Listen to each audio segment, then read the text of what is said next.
adult nature and may be inappropriate for persons under the age of 18. I think Regis is great. I think Regis has something. I think Howard Stern has something. These guys know what it is, and I don't know if they even know what it is, but they just have it, and they use it, and they make it. I mean, it's something very compelling. Regis is talking right to you. Doesn't make any difference what Howard Stern is talking about, lesbians wrestling or whatever the hell is breaking loose in Howard's studio. Something very compelling. Undeniably, you have to listen to Howard, and that's a great gift. And I know Howard would whine about the comparison to he and Regis, but I think there's a kindred spirit there, but perhaps at opposite ends of the scale. How about Imus? Here he is, Spin Magazine's Artist of the Year, fresh from an appearance on Saturday Night Live, Beck. Wow, no kidding. What the hell's that all about? Hey, Beck, all right.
Thank you. I'm Patricia Hearst. Say hello to the man who, the more you find out about, it makes you want to cringe and run home to your mommy. Wait a minute, what is this? This is really... The more you find out about it, makes you want to cringe and run home to your mommy. What does that mean? Oh, okay. You makes for the more corny one. Okay. I'm Patricia Hearst. Say hello to the man who, the more you find out about, it makes you want to cringe and run home to your mommy. Here he is, the man who invented a genre of radio everyone imitates and then spits into the face of the man who created it, Howard Stern.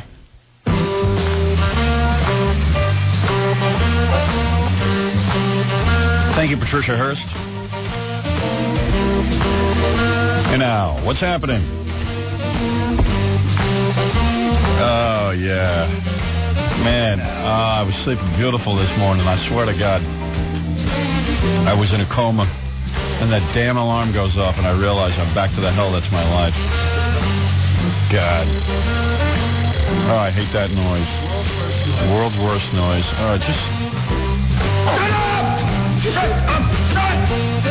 What are we all doing? What are we doing, man? What's it all about? What are we doing? What's it all matter, man? Start to question oneself.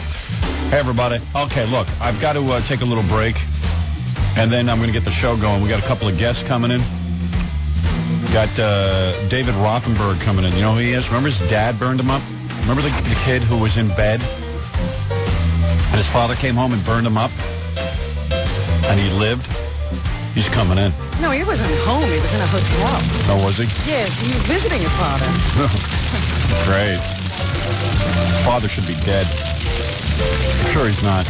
No, he's not. He did a little time in jail and then got out. Yeah, like everyone who does something wrong. And Oasis, I thought the whole band was coming by. Now you're telling me just one guy from Oasis? Yeah. It's not the whole... And is he going to sing songs? Yes. Oh, he is? He's going to sing acoustically. Oh, all right.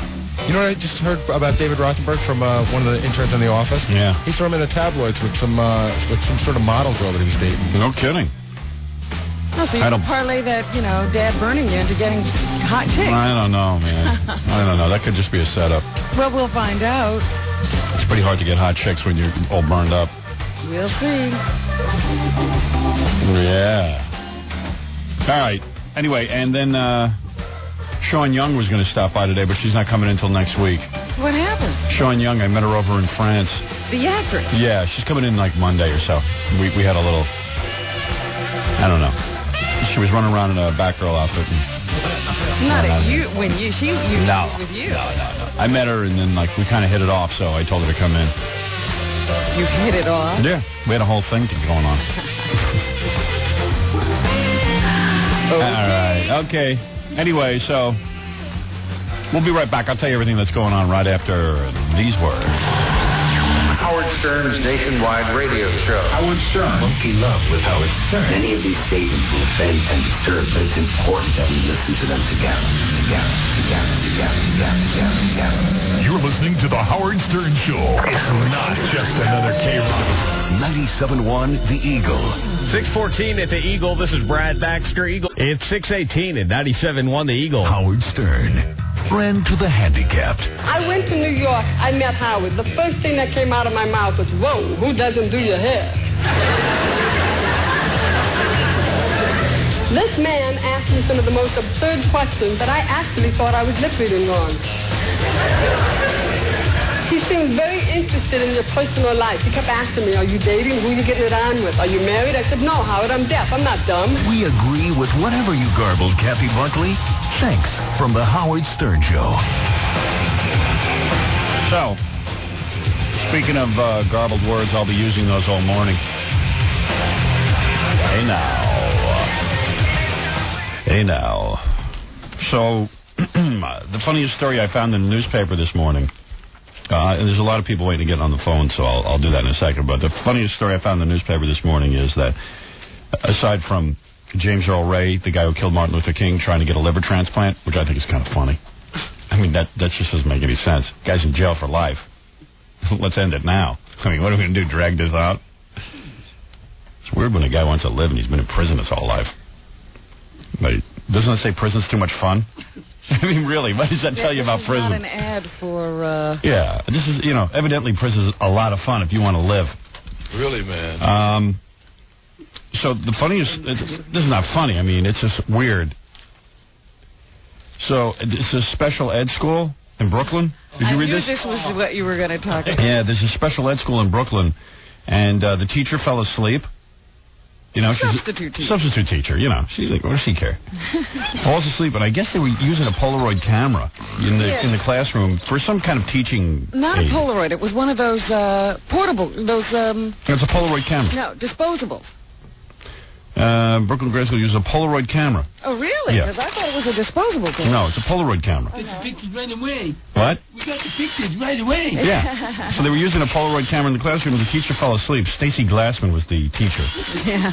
And she got fired because of this. So she falls asleep, and the kids grab the camera, and they lift each other's skirts up and start taking pictures of their private parts. Well, the girls were lifting their skirts, and boys, I guess, were showing their underwear. I don't know. Let's see. The four students, 8 and 9-year-old third and fourth graders, including at least one boy, felt guilty about taking the camera from a classroom closet and told their regular teacher, Carol Brown, when she returned to class on Friday, 2 days after the incident. Oh, great. They turned themselves in? Yeah. There was no touching or anything.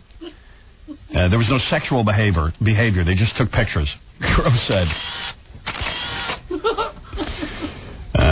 So that's pretty good. There's one photograph where a girl pulled down her panties, and you can see below her waist. Hey, now. The third picture shows a boy fully clothed. Hey, now. He took the photo home. And who knows? They showed it to investigators. Yeah, showed it to his parents. They turned it over to investigators. Originally, apparently, they thought that the teacher had taken the picture. Right. And that caused an uproar. And then they found out the teacher fell asleep, and then they fired her ass. She could have kept her job if she was awake taking the picture. Right. Sounds like. Yeah, if you can take pictures, be awake. And one of the funniest stories that I read in the tabloids was that, you remember that lady, Susan Powter, the fitness guru? Stop the Insanity? Yeah, Stop the Insanity. She had that real short haircut. She was super annoying. They say that now she's bankrupt. I never understand these stories. I don't get it. Workout guru Susan Powter, who once made millions with her Stop the Insanity. I knew there was something going on there. Well, evidently the insanity started up again. Because stop it! Are you out of your They say like she fell on hard times, and she's in West Hollywood, and she tried to have like a fitness class, like one of those exercise classes. Yeah. And she's charged $12 an hour, and she could only get 11 students. And I guess the place folded on her or something. The exercise place, Sharon's Fitness, where she worked. The class had to come to a stop because they only had 11 members. That was not a good showing, apparently. Yeah, supposedly the 39-year-old mom of two, shot to fame when she claimed she lost 133 pounds and caught her first husband cheating.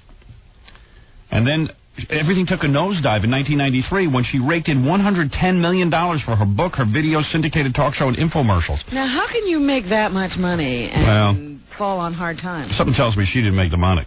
Like whoever had the video or syndication business made a lot of money. All of her stuff, like we probably generated. We figured out one day. I sat down, over $1 billion. Oh, sure. Yeah, but we don't have $1 billion. We don't have the billion. We don't even have a $500 million. But still, she must have gotten something. $110 million. Yeah, she should have had at least $3 million out of that.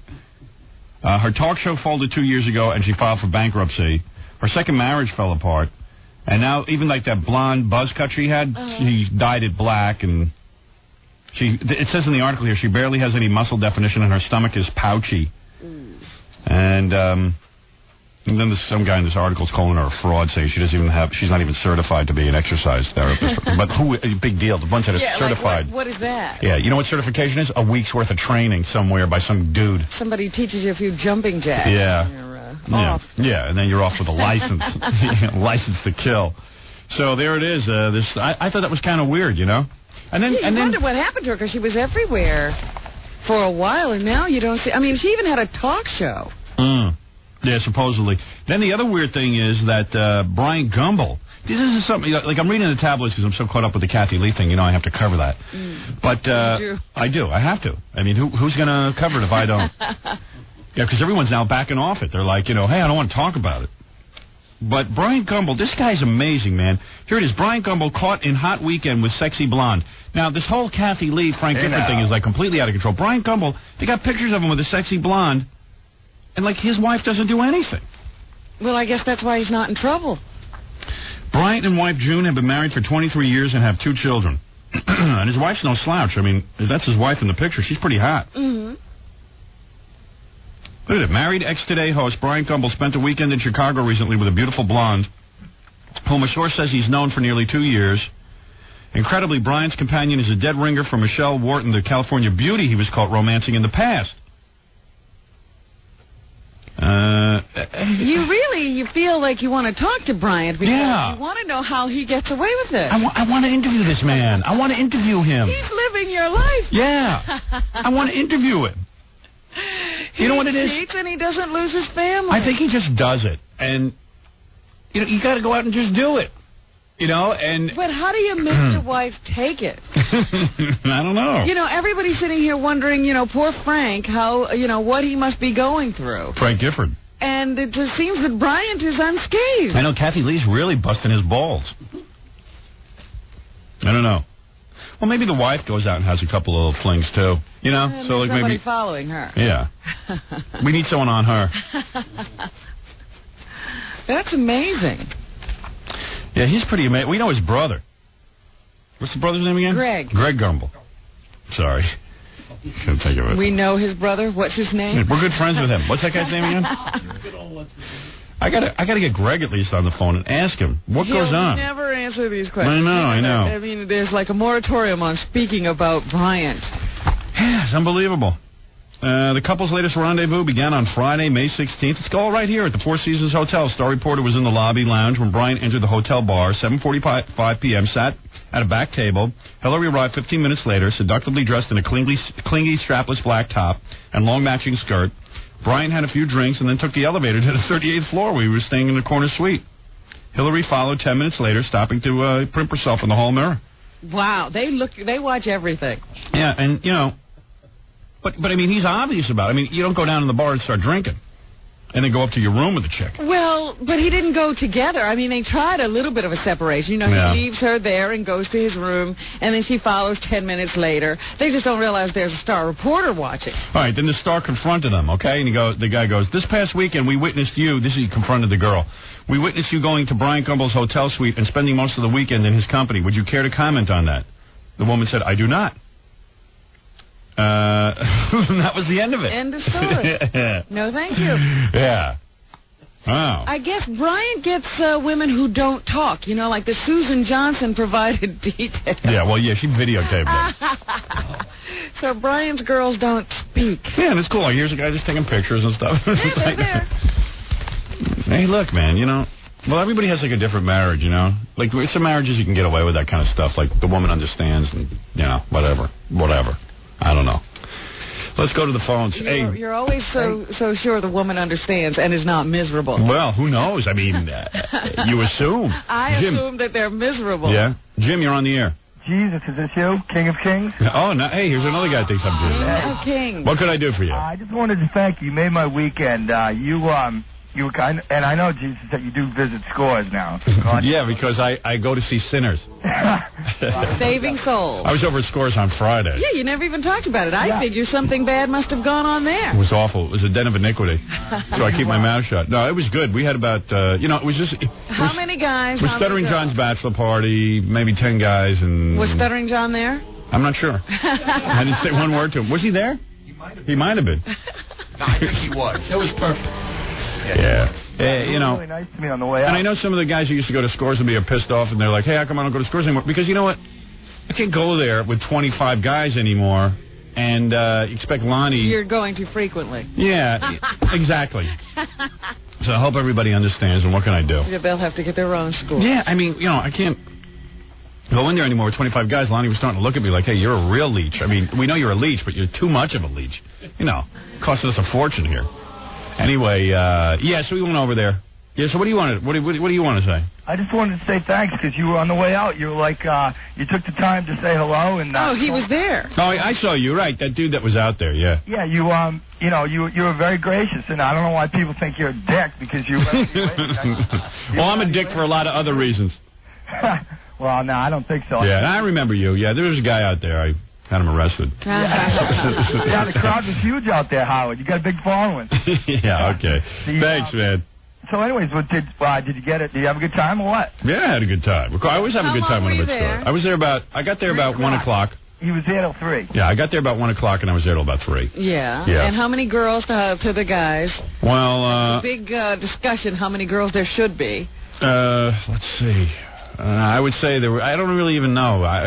Jackie, how many women were there? I would say it was like something like 2 to 1. 2 to 1. There was always an available girl everywhere. So nobody had to wait. No one had to wait. No waiting. And these women really are very beautiful and gracious and smart. And did you have a nice distribution, or did you get stuck with girls? Beautiful. Or No. It was everybody kept moving. Yeah, I mean, some of the girls, some of the girls were mad because they weren't always being paid attention to. But I tried to pay attention to as many girls as I could. It's just it's like an adult playground. How much funny money? No, a men's playground. Yeah. How much funny money do you imagine you went through? I don't know. I really have no idea. Thousands? Yeah. Plenty of money. So let me get this straight again. You listen to songs. Yeah. You can't hear a thing. The loud music is pumping, right? The chicks talk to you, though. They tell you how hot you are and what great shape you're in. Oh, they really do that? Yeah, I thought, I've been working out and stuff and always trying to maintain something of a physique. And like, a lot of the girls are going, hey, you look, really hot. You've been really working out. I see a big difference. And, let me touch your stomach. Oh, so you see regulars there. Yeah. And, wow, you really look great. And then I was telling Ronnie, the limo driver, who really never works out. Nothing. Yeah, and he's got a belly and everything. Yeah. And he goes, oh, yeah, they tell me that, too. I said, oh, man. Yeah, the same goddamn... I go, Ronnie, you mean they tell you you're in shape? He goes, oh, yeah, as long as I got the 20s. As long as I got the... At least Ronnie knows the score. Yeah, he's a lot smarter than I am. I didn't realize I was the perfect man until they told me, these girls.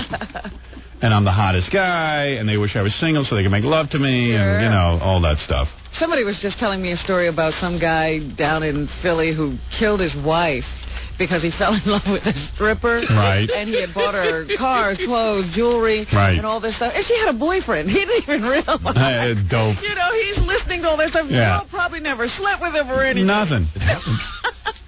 And he killed his wife. He couldn't just leave her? No, but the wife, I think, had the money. Oh. So he needed the money. Money to buy gifts and stuff. Yeah, those strippers are dangerous. Oh, boy. They're so damn good looking and they're so friendly. I saw a couple walk out, boy, after I met you. I couldn't believe it. I went flying down the street and sucked down 2 Heineken so fast I couldn't believe it. Yeah. It's funny, too, because I walked out and there's the bus station, or this where all the buses are, right in the corner. So there's a whole bunch of bus drivers there, and they were, I wonder what those girls make, man. They were like all angry at me. They make plenty. They could make like about $1,000 a night. It's so hard to tell how much money we spent because, as usual, Lonnie comes over with a huge stack of money and cuts it in half and gives me to give it to everyone. The other half just goes to you. Yeah, well, I have an image. Yeah, you got to be the high roller. I got to be the high roller of the group. Baba Booey. You were headed right home, though. Yeah. Home to happy family. Now, how was that? It sucked. I get angry. On Scores weekends because it's just like I was with the 2 ladies the entire time pretty much, and I wanted to leave with them and go away with them that weekend. We wanted to fly out to the coast. Oh, did you talk about the vacation you would have? Yeah, that's what we talked about the whole time. What fun we would have on vacation. And my wife ruins it all. She just she won't let you go. Yeah, I had to beat my wife with a boot that night. I smack her around. Took the phone to her. Scores is dangerous, man. You come home, you want to beat everybody. I was going to remind you to shower, Howard. But I know how you get all, bummed out when people try and touch you, so I didn't try and get near you. Yeah, good thing. I would have had you wrestled to the ground and arrested. It's so funny because you're a dangerous man. It's absolutely true that he goes home angry. Allison actually says, he comes home so angry from that school. I do. I get angry. I go like, wow, I could be having fun. Because one of the girls even said to me, I wish we could go right in your limo right now and have some fun. Police. She goes, come on, let's go right now. Why couldn't you? Why can't I? I got a guilty conscience, that's all. Something wrong with me. I wish I was like Brian Gumble. He doesn't seem to be bothered. No, he's a great guy. He sucks back the drinks and then goes to the room. I will pay Brian Gumble to be interviewed here. If that's what he wants, yeah. Because we have to interview this guy. I got to interview this guy. This guy is charmed. I got to interview Brian Gumble. Wife. Either one. I don't care. Maybe we should try for the wife, because Bryant isn't coming to do this. He should write a book or a pamphlet or something. I remember when I was doing my book tour, I was supposed to be interviewed by Bryant. Yeah. And then I thought, he could come in here with some pretty tough questions, but I got some tough ones for him. Yeah, right. If he wants to get pretty here. That's why he'll always do a fluff piece. Well, they wound up sending me Katie Couric. He didn't even show up. He didn't show up because he was too busy getting laid. Oh. Hey, Joe, you're on the air. Hey, Howard, I'm calling from San Francisco, and I want to let you know one of the worst things happened. TCI Cable just took your E-show off. Yeah, well, that's in San Francisco. I'm not aware of that. I must tell you, I don't know what's going on, but these cable systems, and this is not just with E. Yeah. These cable systems are run by tiny little despots who insist on controlling what you watch. I know a lot of people love the E channel, particularly because we're on it. And I know in Virginia, anyway, I wasn't aware of San Francisco. I know in Virginia and in D.C. metro area that this Jones Cable is taking us off the air. And I've heard from the people at E, they said, please call the Jones Cable system if you live in that area and let them know you want this. This guy, Mr. Jones, lives in Denver. And he's telling people that they can't have the E channel anymore.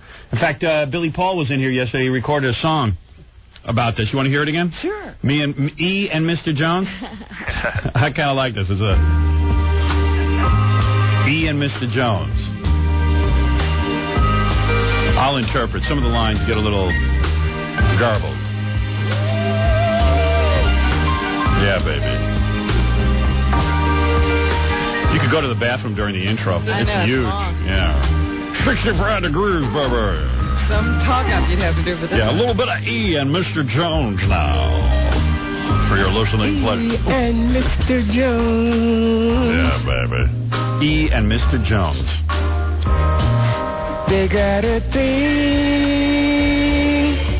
in the Zoom. They got a thing in the Zoom. Yeah, baby. We think Jones is a goon. We think Jones is a goon, Rob. Only a dope would let it go now. Only a dope would let it go now. Turns on every night. So funny and so dirty. Everybody knows you'll be there. But Mr. Jones wants to take away the E channel. Breaking balls, a feeling free for all. While Mr. Jones plots yanking the show. While Mr. Jones plots yanking the show. Mr. Jones. E and Mr. Jones, Mr. Jones, Mr. Jones, Mr. Jones. Don't take E off the air. Off your cable TV. Please, Mr. Jones, don't take us off, baby. You got to call your cable system. You really do. You got to call the... Stern in your stable. You do need Stern in your stable. Though a lot of the other shows suck. Oh, well. Whatever. It can't be time for Howard to go. It would hurt so much, in fact it would blow. If Jones take him away, you'll all go nuts. How will you get your fill of dick jokes and sluts?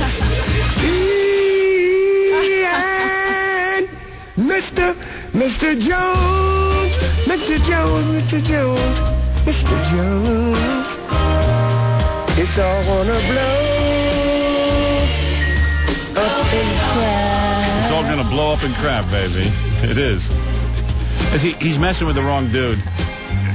If you ditch Howard, he might snap. Right.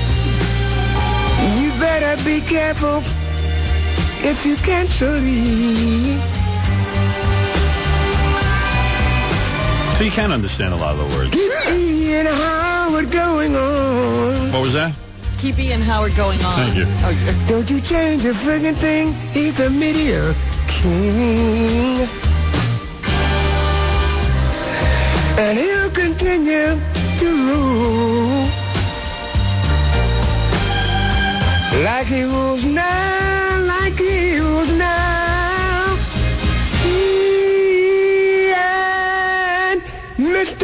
Mr. Jones. I love that. Mr. Jones. Ian, Mr. Jones, Mr. Jones. This is before rap music. Gotta leave the show on. Biggie, won't you hypnotize me? Ooh, baby. Yeah, so keep the E channel on the Jones cable system. That's the point of the song, right? And as far as this TCI cable goes in San Francisco, I don't know anything about it. I don't know a thing about it. But what was that, Robin? Oh, you were been hearing about TCI for a while. They're all over the place. Yeah, TCI. Taking me off the cable TV. Yeah. Well, you got to really make your voice loud, and you've got to make sure that you call these cable systems and blast them and let them know that you're angry. Otherwise, they'll just do whatever it is that they have to do. Bastards. Hey, anyway, Oasis stopping by this morning, and David Rothenberg, kid who was burned up by his dad. 97.1 The Eagle. 640 at the Eagle. This is Brad Baxter, Eagle. It's 643 at 97.1 The Eagle. Comedian Freddie Roman and human pit bull Pat Cooper. I'm only saying one thing. You're obligated, number one, to the Broadway show. You're obligated to the three people on that show. Don't con me. I'm too smart for you, Freddie. I've been around too long, and I'm talking about giving something back, Freddie. Give me something back. You can't shoot the cow, milk it to a little point, and then give somebody else a glass of milk. Bull. Hey, Freddie, I'm telling you like a friend. You want to talk about giving back? There is nobody in this business that does more benefits for more. We're not talking about benefits, Freddie. We're talking about being on Broadway and not killing the other three people that you're working with. Their $45 is yours, too. That goes in the toilet, too. You're dragging that $45 in the toilet. This is promotion. Promotion my foot. Promotion is television with the other three people. Your opinion is to scream. I'm entitled to my opinion, Freddie. Your opinion is to scream. Let me tell you something. Hold on a minute, Freddie. I'm telling you what people are saying, but they're not saying it to you. They're not saying it to you. I say it to Freddie Roman's face. The Howard Stern Show, where screaming equals entertainment. I have no idea what he's yelling about. No idea. Poor Freddie Roman finally got something going on. And Pat's taking off. Yeah. I love it. I love the world. I want Pat to be my congressman. Hey, We'll never get anything done. Well, we're not getting anything done now, so what's the difference? It might as well be funny. Hey, Albany, WQBK, we're on there at 103.9 FM. Austin, KJFK, 98.9 FM. And for the time being, we're on in Dallas up until August, and then we'll be off the air on the Eagle, 97.1 FM. Lest anyone think I'm joking about that, I guarantee you we will not be on in Dallas come September. Okay? Just letting you know. I don't know what to tell you to do about it. I don't know that there is anything you can do about it. But the show will no longer be there. We have the #1 morning show in Dallas. It will no longer be there servicing the community. Nationwide Insurance bought our radio station and is not renewing us. They have given no official word on that, but I'm telling you. Haven't heard from them. Not negotiating. Mark, you're on the air. Good morning. Hey, why don't women like Farrah Fawcett and Nancy Sinatra do America a favor and pose naked in their prime instead of waiting until they're old bags? Good point. A lot of women who are young think they have their career going on, and they don't want to be known as nudists or naked girls. And then as they get older, they pose nude because they want to jumpstart their careers, I think. Oh, that's a good point. Yeah. By the way, Farrah looked real good yesterday. I thought she looked really hot. When's she going to be on the E! channel? And her tongue felt good. She tongued me. Hey, when are you going to get the chick from No Doubt in your studio? You know what? She's not that hot. Check her out, man. She got a big belly.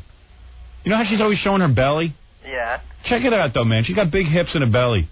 Would you recommend she get a breast job? Yes, absolutely. That would balance her body out. She needs implants.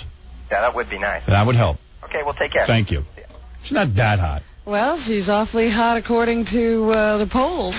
I don't care what poll you're reading. There's a poll in my pants that says she's not that hot. Really? That's right. Other polls say she is. Well, whatever. The poll in my pants is the one I go by. Your personal poll. That's right. That's the only poll I know.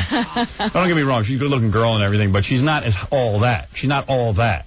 Well, neither was Madonna when everybody was raving about her. This Gwen Stefani needs to lose 15 pounds around the middle.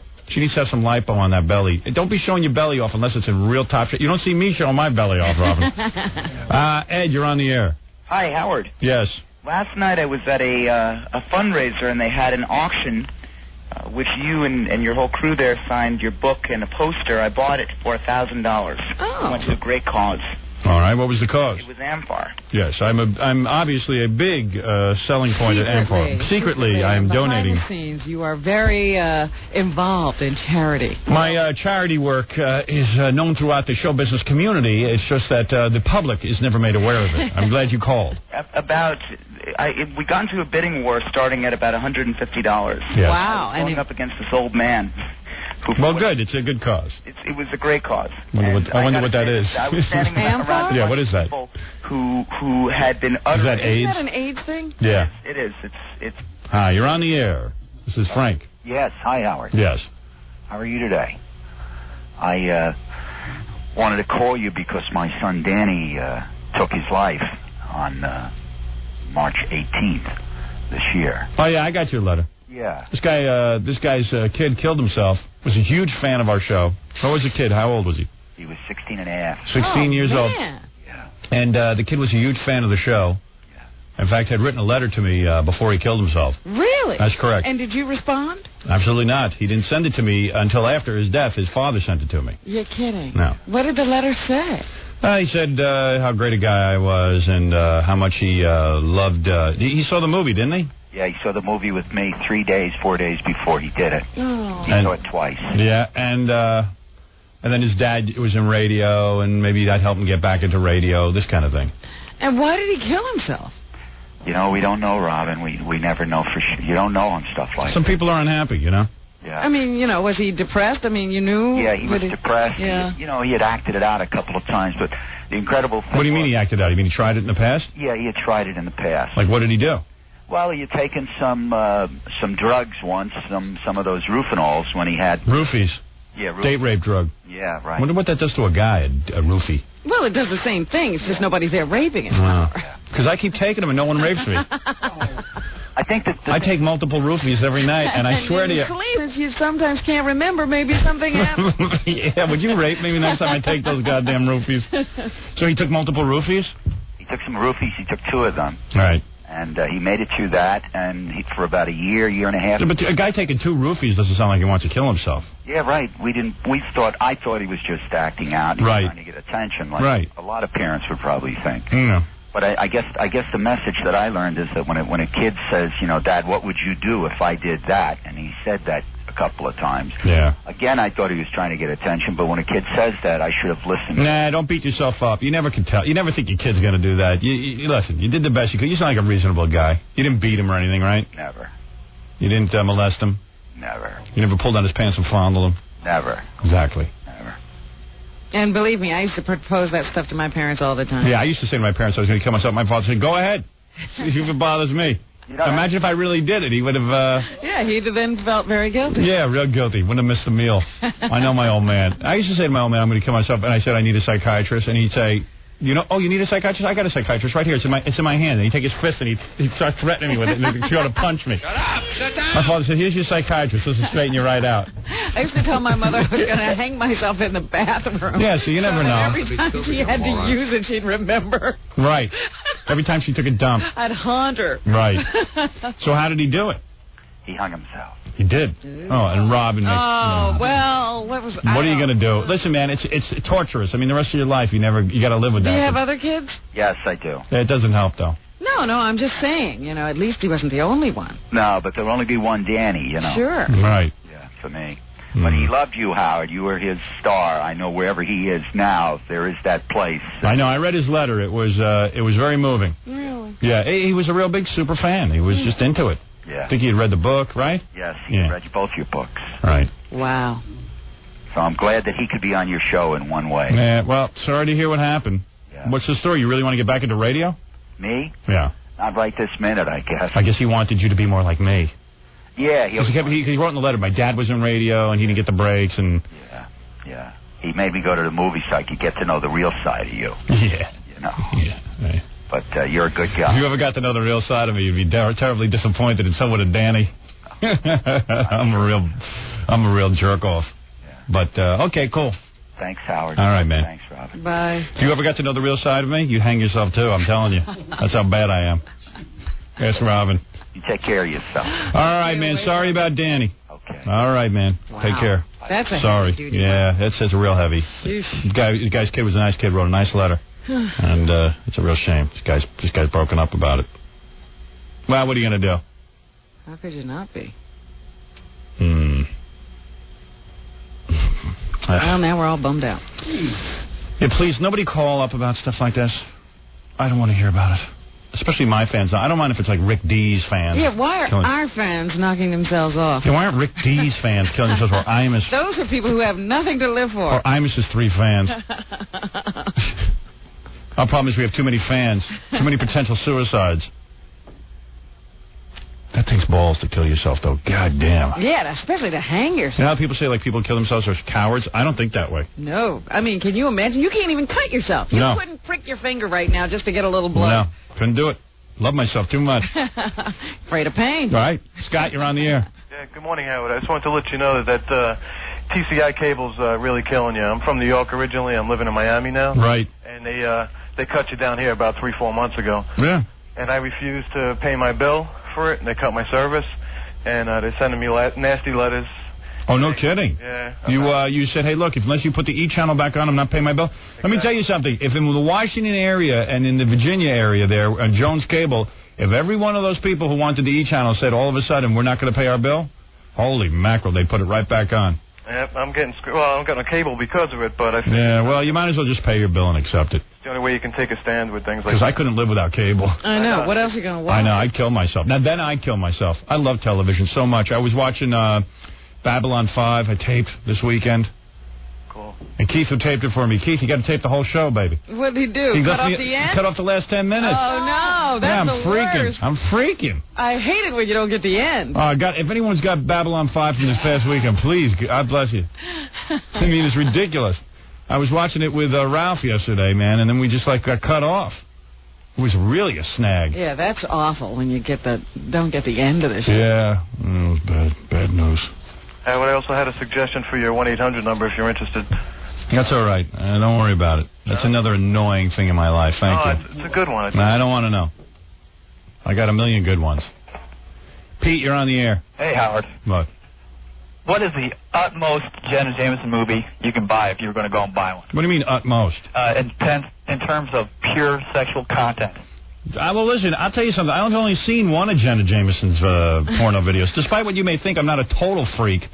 You know, I'm not like sitting there watching Jenna Jameson videos. I saw a pirate one, which had way too much talking in it and not enough sex. You don't recommend that one? No, I don't recommend the pirate one. I was fast-forwarding. Yeah, well, they decided they were going to make an expensive porno video with Jenna Jameson, like one that had some class and like had a romance story involved in pirates and sets and all that. Yeah, and like they played like these, these what do you call them? Wenches. Jenna's a wench, and she's servicing the pirates, and they're having their way with her. But there's tons of talking in between. A lot of nonsense going on. I wouldn't get the pirate movie. I just get one of these movies where she's doing guys and girls. That's all. I don't know. I'm sure if you go in the video store, if you have the balls to go up and ask the guy which is the best Jenna Jameson video. Could you go out and buy one of those things? No, I'd be too embarrassed. I had to call. Yeah, I mean, it's embarrassing to go buy a porno video. You know, they have that section. If I wander into it accidentally, you're embarrassed. You're like, ooh. I can't be seen over here. Yeah, I know. I dig it. Yeah. Hey, what's going on with your love life? Maybe it's time we talked about that, Robin. What? Let's talk about your love life, because Robin came to me with the most bizarre proposal. I got to tell you this. Wasn't my proposal. Well, okay. So, I mentioned on the air the other day that Big Blue, the computer by IBM. Deep Blue, isn't it? Deep Blue now? Deep Blue, Big Blue. I don't know what his name is. I was offered the opportunity to play Deep Blue in chess. Yes. And I'm in love with Deep Blue. Yeah. So I said, yeah, I'll play Deep Blue in chess. And then we had some bets going. I said I could go 15 moves with Deep Blue, and you said you can't. And Jackie said I can't, and Fred said I can't. Everyone bet against me. So, actually, Fred was the only one who didn't bet against me. Thank you, buddy. He said he didn't want to take your money. He didn't think you could do it. Right. Well, at least he didn't take my money. So anyway, I guess Jeff Schick is waiting for me to schedule my appointment with IBM. So you are going to do that. IBM wanted me to play Deep Blue at the PC Expo in front of thousands of people. And I said, hey, get out of here. What, are you scared? Yeah. I don't want to embarrass myself if I lose. I know I'm going to lose. I just want to go 15 moves. So now everybody's sort of into this, me playing Deep Blue. And then Robin's got some man in her life who she's been keeping a big top secret from you guys in the audience. For some reason, why are you keeping that all a secret? It's just that I didn't want to talk about it. Really? But you're in love, right? See? I don't want to talk about it. She's walking around all giddy. What'd you say? She's floating. Right, she's floating. She's floating on air. You guys. See, this is why I don't talk about it. You don't mind talking about everybody else's life. Oh, please. I don't run around. I've never said that term.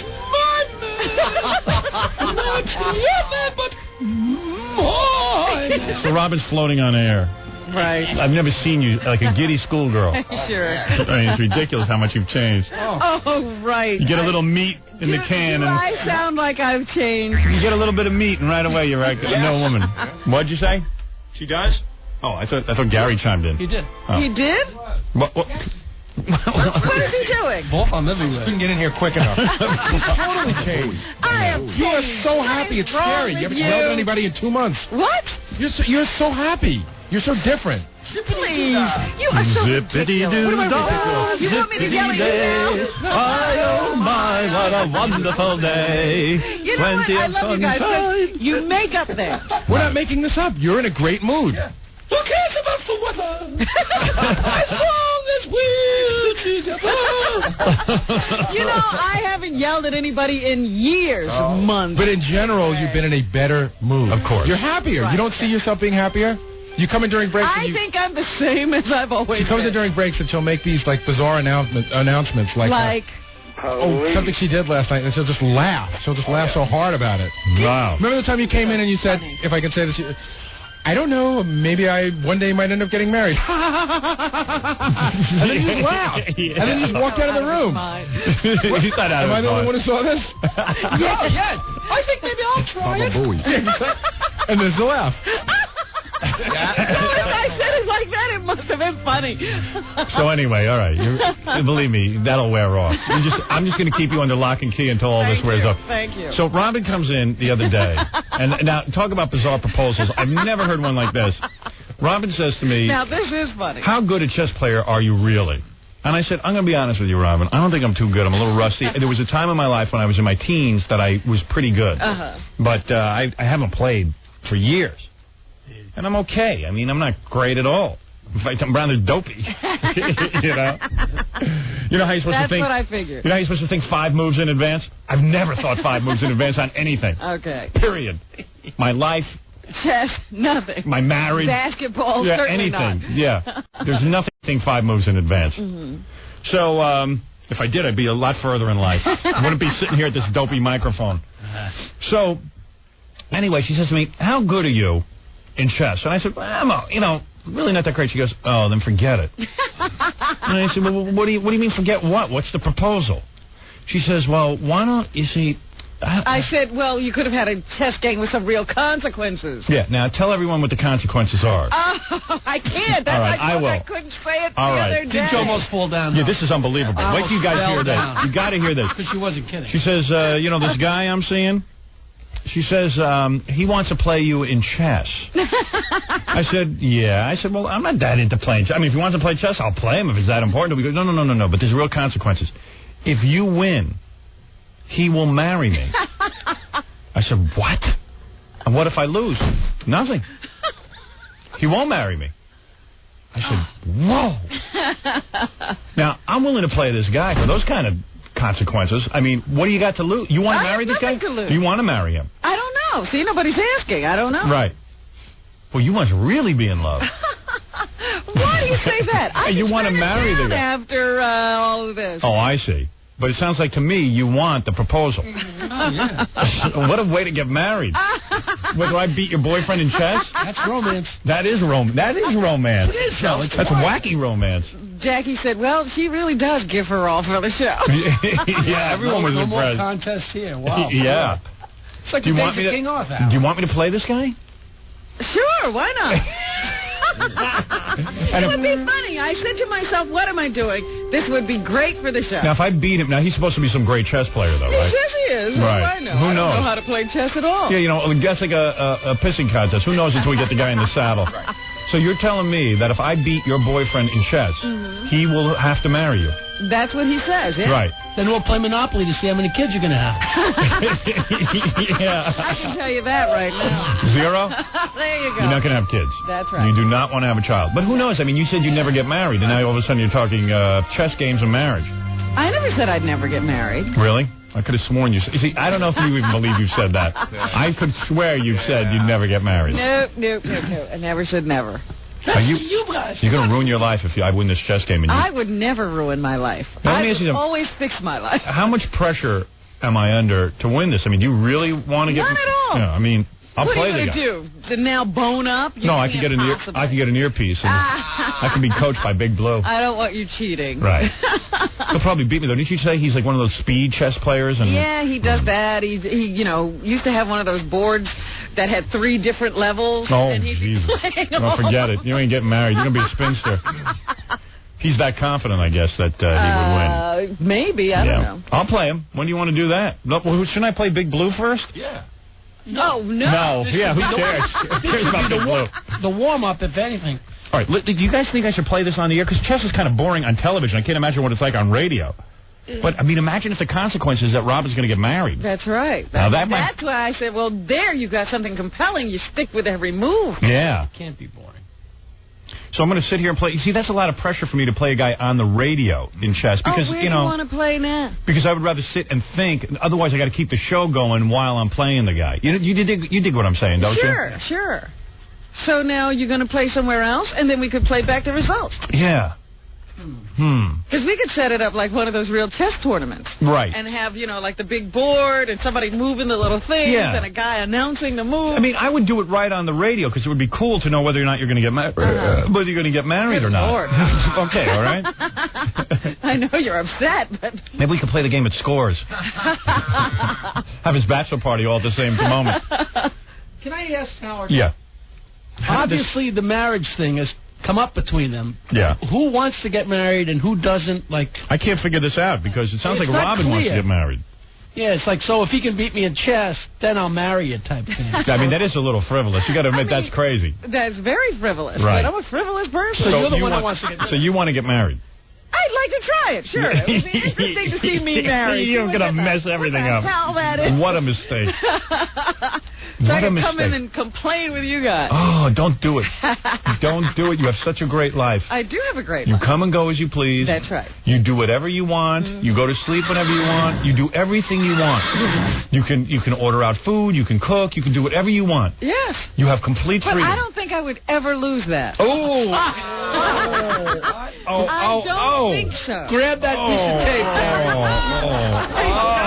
I'm not like you guys. If you come in here and complain. I am not like you guys. I'm just not not yet. like you. Do me a favor. Marry Allison and I'll go live in your apartment. In that beautiful I can apartment. never be married to her. She wants a traditional marriage. Oh, yeah. No, she's killing me. When Robin first brought this up, when we discussed it with her, she said that nothing would change. And I said, well, Robin, you've been alone for so long. Everything is where you like it. How are you going to stand having someone else in your apartment? Right. And she said, oh, we're going to keep separate places. That's a possibility. You're going to get married and have separate places? Then why get married? Who knows? Who knows? I love that answer. Who knows? Who knows? Robin, you should take Howard gives us advice every day. You're getting great sex. Wouldn't have his marriage. You're getting great sex on a regular basis. Why blow it by marrying the guy? He is married. I'm not getting that married. So let's say you meet a great guy. Yeah. Who's really hot. Yeah. And you want to sleep with him. Yeah. Does that mean you can sleep with him? No. And you're married? No. Well, then, right then and there, it Same sucks. old marriage. But in all fairness, will you make your husband sign a prenup? You make more money than he does. You will. You will. And he will. He ain't getting married if he doesn't. You've discussed it? I love you. Oh, yeah, we talked about it. Oh, she's in love, man. She's in love. She's getting married anyway, I think. Oh, really? Yeah, I think John had a great point. Here's the deal. They both want to get married, but nobody wants to be held accountable for it. So the chess game is a good excuse. It's your fault. Are you pregnant? Pregnant? What are you talking about? Are you crazy? I mean, I'm shocked that she's even talking about marriage because she's denounced marriage so many times. Well, I denounce real marriage. denounced men. I've denounced the kind of marriages you guys have. Yeah, well, meanwhile, you're telling me that you are now going to be committed to one man sexually for the rest of your life. I don't know. And you're going to be the first person in the world whose marriage will be different. Yes. I see. That's the cover. This is the kookiest thing I ever heard. You know what? She's embarrassed to say that she wants a marriage, so she's going to say she's going to have some non-traditional marriage. Meanwhile, it sounds very traditional. What? You're swearing yourself to one man the rest of your life. Well, that's what a marriage is. Yeah, that's the hard part. The rest of it's easy.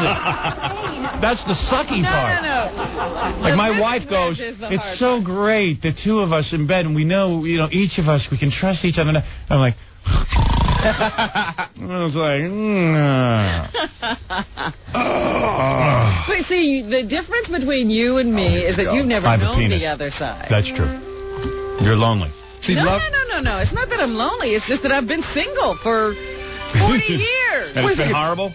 Wait. Has it been horrible? No, it's been fun. Don't we have that piece of tape when she was on Good Morning America or one of those shows talking about how everyone says that she's single and that there must be something wrong with her, that she might be a lesbian, but it doesn't matter. She likes being single and she likes being alone. She does.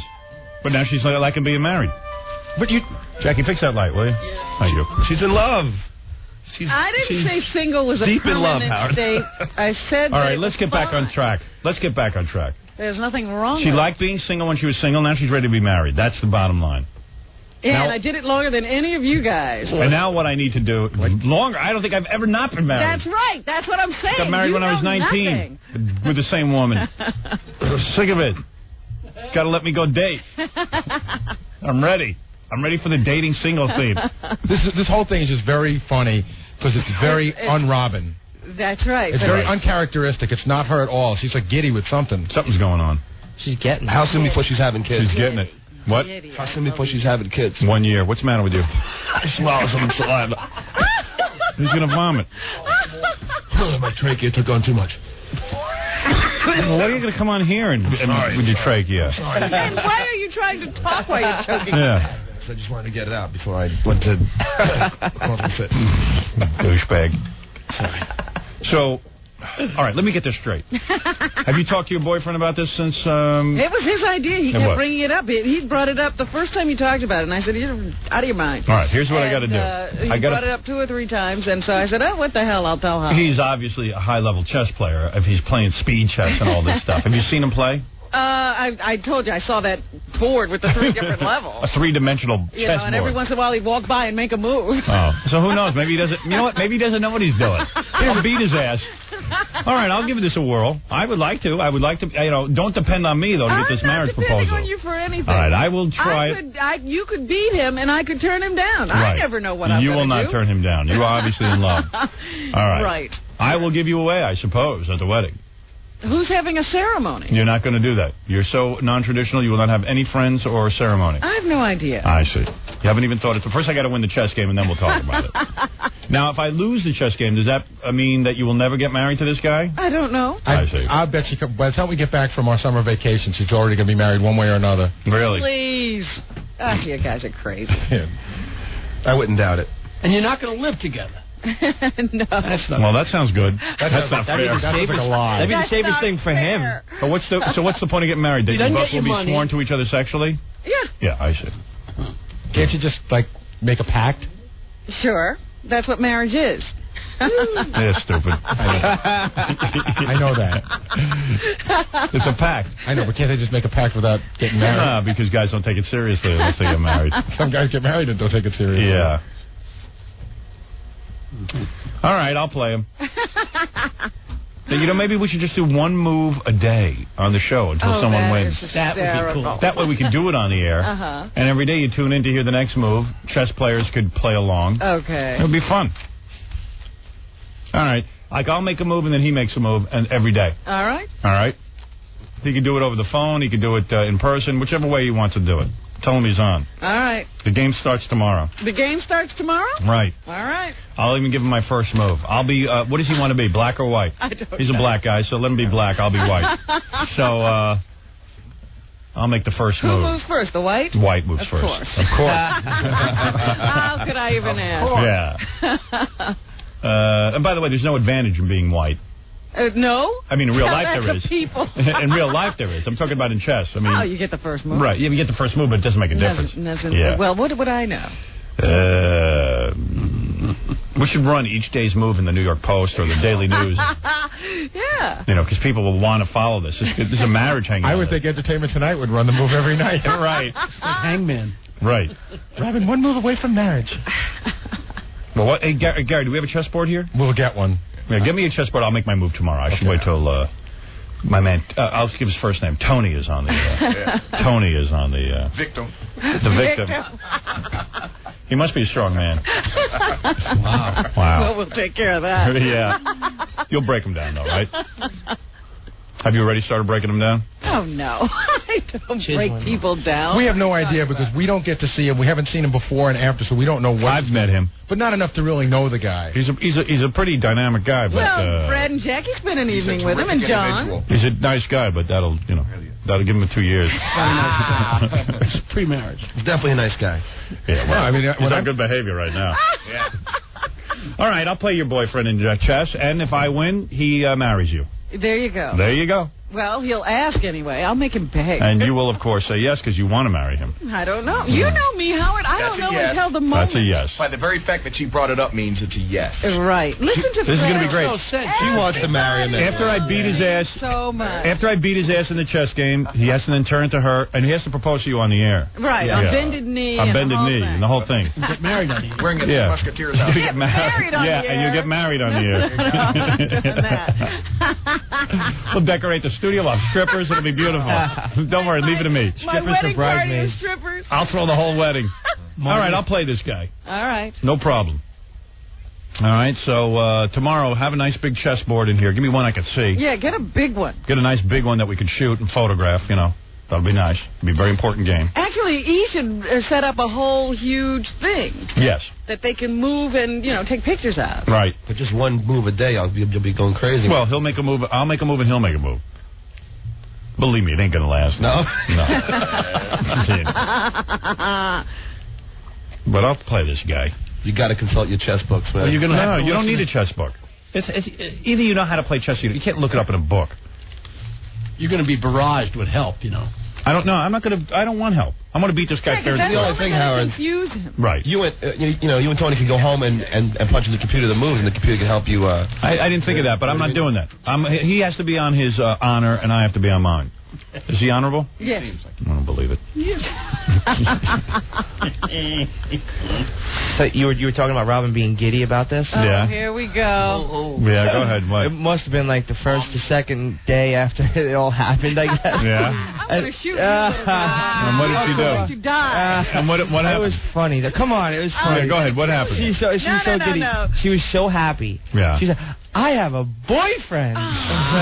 Robin, you're a dead man. It was cute. You're a dead man. It was cute, Robin. You're a dead Nothing man. cute about I was it. playing with you. I know you are, but you were so happy. You have to come in and announce that. What? That you were happy? Oh, please. All right, you two get out. I got to take a break, and I will play your boyfriend for your honor at some point, starting tomorrow. An aluminum plaque on Highway 295 honoring Howard Stern. Well, I'd love to have his numbers right now.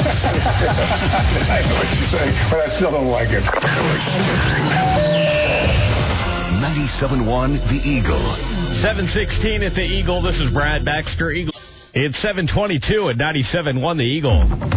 Here's former showbiz celebrity and bad toupee wearer, Burt Reynolds. Also, Quaker State dropped me because the man here from Quaker State was thrilled that I was dropped. And they're going with Howard Stern. Oh,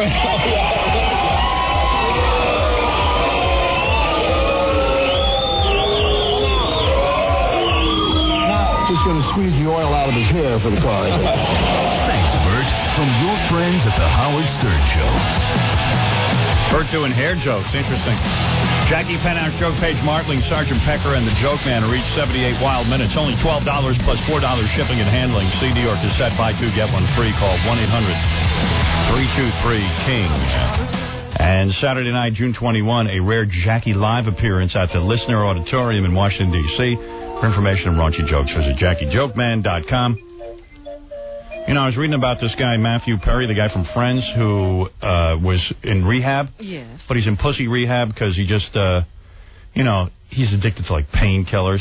That's what, and some of the tablets are saying he overdosed. I don't know. What kind of man gets addicted to painkillers? Well, let's make a list. There's Chevy Chase, another pussy. Jerry Lewis. Another pussy. Painkillers. That's for women. You don't get addicted to that. No, women use tranquilizers. I don't know, man, but they say also, what did he say? Fred was saying that he was addicted to alcohol or something? Yeah, a combination of alcohol and another drug. I guess he was bummed out because of a couple of Can you believe this? relationships. That's what they're One saying, of them being Julia Roberts. He's bummed out because, he knew Julia Roberts for like 2 minutes. Can you imagine, like, a guy on Friends, and he's a decent-looking guy, he's bummed out about women?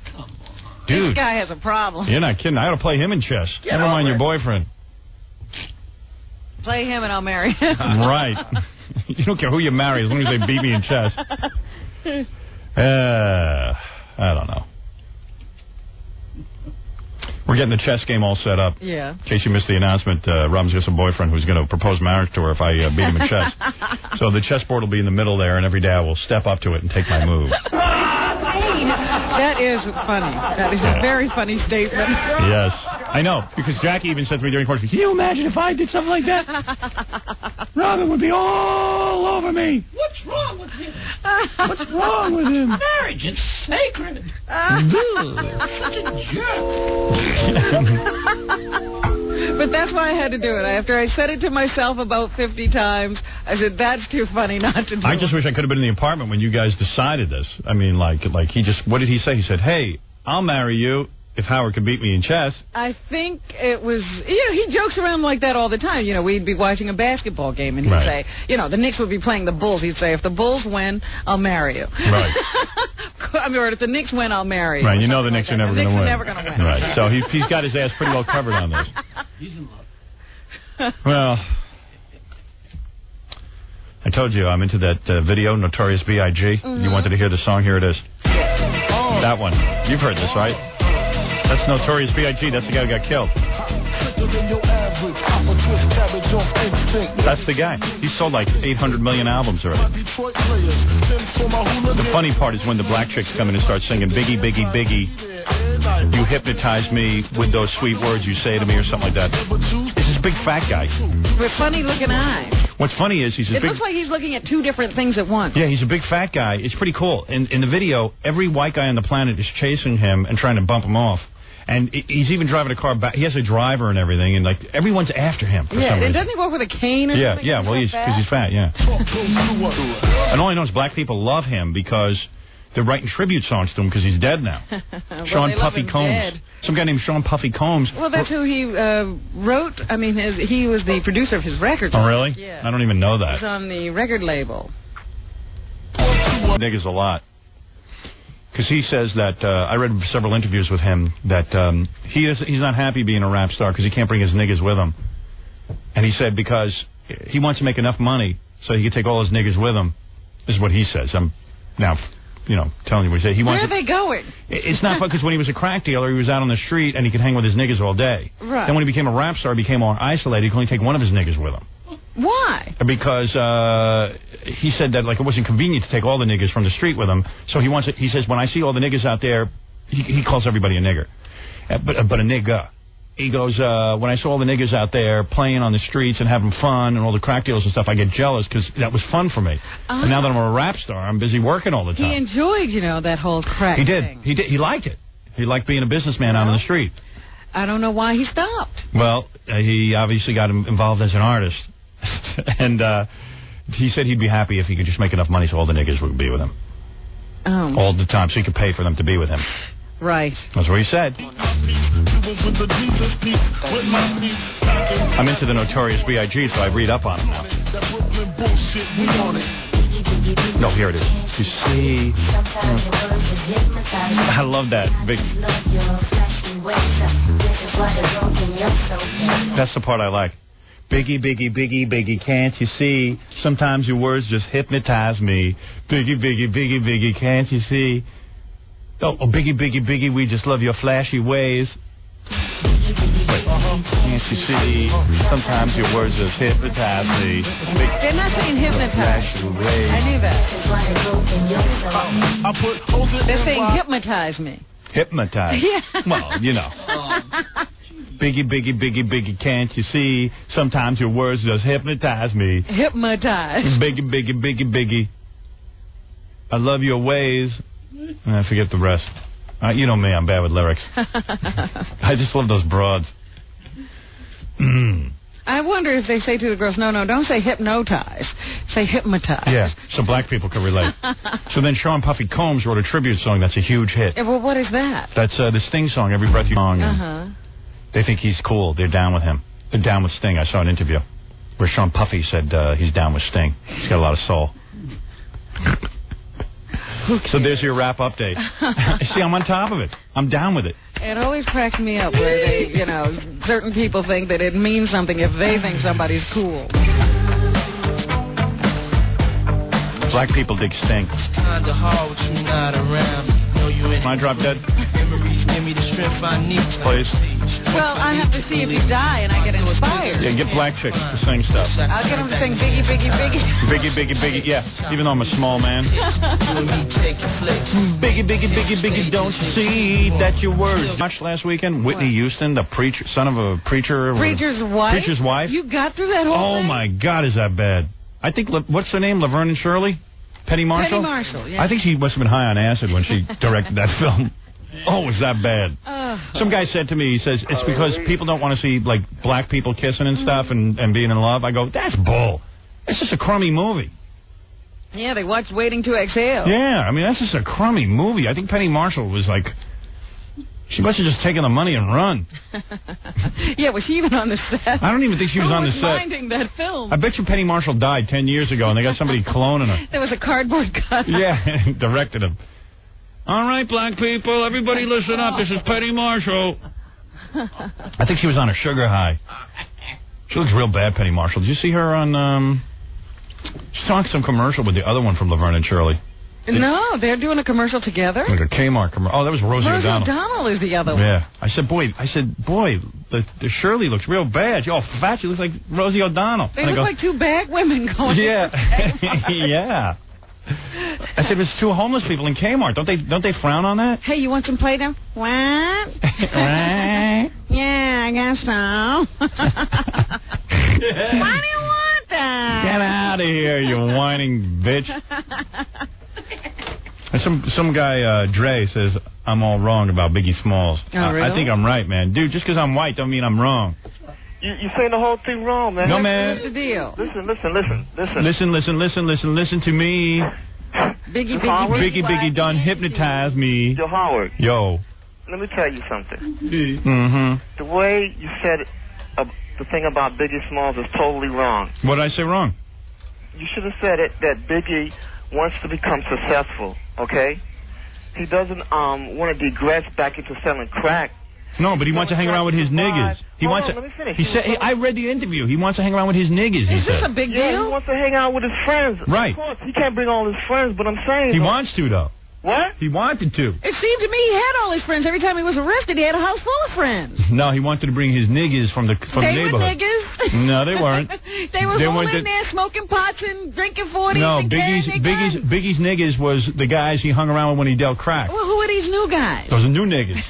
And he didn't like those guys. He liked his buddies. He liked the old niggas. That's what he said in the interview. I read the whole thing. Yeah, you read the whole thing. Am I down with that or what? It's all backwards. It's not right, man. Hey, man, you don't know what you're saying, man. I know what I'm saying, because I have friends, all right? No, so do I. All right, and the whole situation is he was selling crack to survive.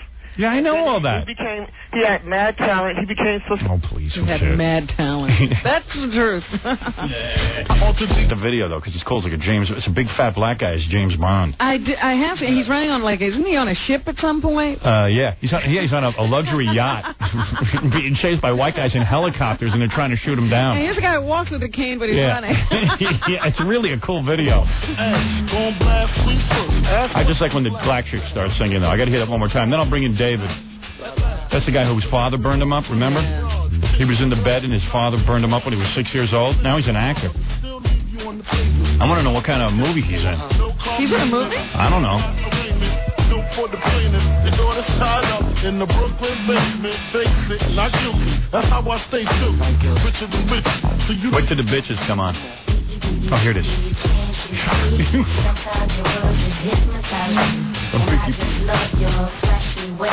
It's great when they say, I just love your flesh ways. He's a big fat guy. It's great. And he barely moves. And these chicks are dancing around him and stuff. And like they're really into it. And they love Biggie Smalls. They love him. It's great. He barely has to move in the whole video. But everyone is chasing him and stuff. It's cool. I'm down with this. I gotta check this out. I'm so down with this. I'm into it. Whenever it's on, I watch it, so I can't say I don't like it.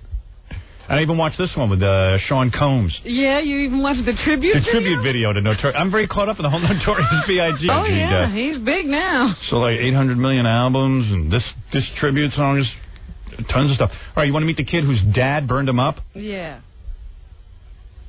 Gary said, it takes you a second to get used to David's appearance, because he got really burned up. We'll have to find out exactly how much of his body was burned, but he was a lot younger than Betty Shabazz. Yeah. We can certainly learn a lot about a current situation. Here comes David. This is David. I've seen David on TV on a couple of interviews. So your appearance doesn't shock me all that much, because I've seen you already. He's laughing. How you doing? I remember when your dad burned you up, and I was on the air somewhere. Where was I on the air when that happened? We were here. Yeah. We were here? Yeah. 83. How old are you now? I'm 20. Oh, you are? Yeah, I'll be 21 in a couple weeks. So let's see. 20 minus 6. Don't tell me. Wait a second. No, seriously, I know this. 14, right? Right. All right. So 14 years ago we were here? Yes, we've been here 16 years. Where? Here? In New York. Oh, in New York. Where were we 14 years ago? At NBC? NBC, yeah. Christ, what's happening? Never mind you getting burned up. I'm getting old. There's a disaster. 14, this is a real goddamn disaster. 14 goddamn years since you got burned up. Oh, well. Jesus. I remember you were 6 years old. Yeah. I was a young man. Look at this. Everything goes back to my middle-age crisis. I know. My midlife crisis. All it is a reminder. Yeah, it's like, oh, God, get out of here. Howard. Yeah. What? My sack's pierced. I pierced my sack last week. Dude. Dude, what's your story? Why would you do something like that? It's funny. You must be a weird kid, man. I just had the impulse to do it. Really? Yeah, and it was funny. Going through the airport. You had your testicles? You had your testicles pierced? Yes, I have my testicles pierced. It's so funny. I love it. He sets off the alarm at the airport? Really. You got an incredibly good attitude for a guy who was burned up. I came in to L.A. I came from L.A. Yeah. Going to the airport. I'm going to the metal detector. Yeah. The damn thing keeps on going off, and I'm going back and forth. Finally, I realized, hey, it's my balls are pierced. Right. So I flashed the guy. Yeah. And that was it. Fact, hey. Are you going to show me? Yeah. He's going to show me his testicle. Boy, this guy David's weird, man. What the hell? All right, let me see. Oh, what? Where is it pierced? Right here. That's your penis. That's not your testicles, dude. Oh, wow. Put that back in your pants. Hey, that's not burned up. Yeah, thank God your dad didn't burn that. Wow. That's my 10% right there. Well, let me ask you something, David. Your genitals, obviously, are not burned up. Right. Right. That's pretty good. Thank God for those. Thank goodness. Thank God. In the right Proud place. man, Alex. You're pretty big. Maybe the kid got burned up, but he's pretty big, I'll tell you that. Yo, it doesn't matter. Chicks dig that, man. I'm proud. Where did you grow up? Let me just go through your life story here so people know who you are. Okay. So David now calls himself David. He dropped the Rothenberg name No. with good reason because his dad burned him up, and you don't want to carry your dad's name, so that's cool. So now you're just David, right? Well, I changed my name legally to just Dave.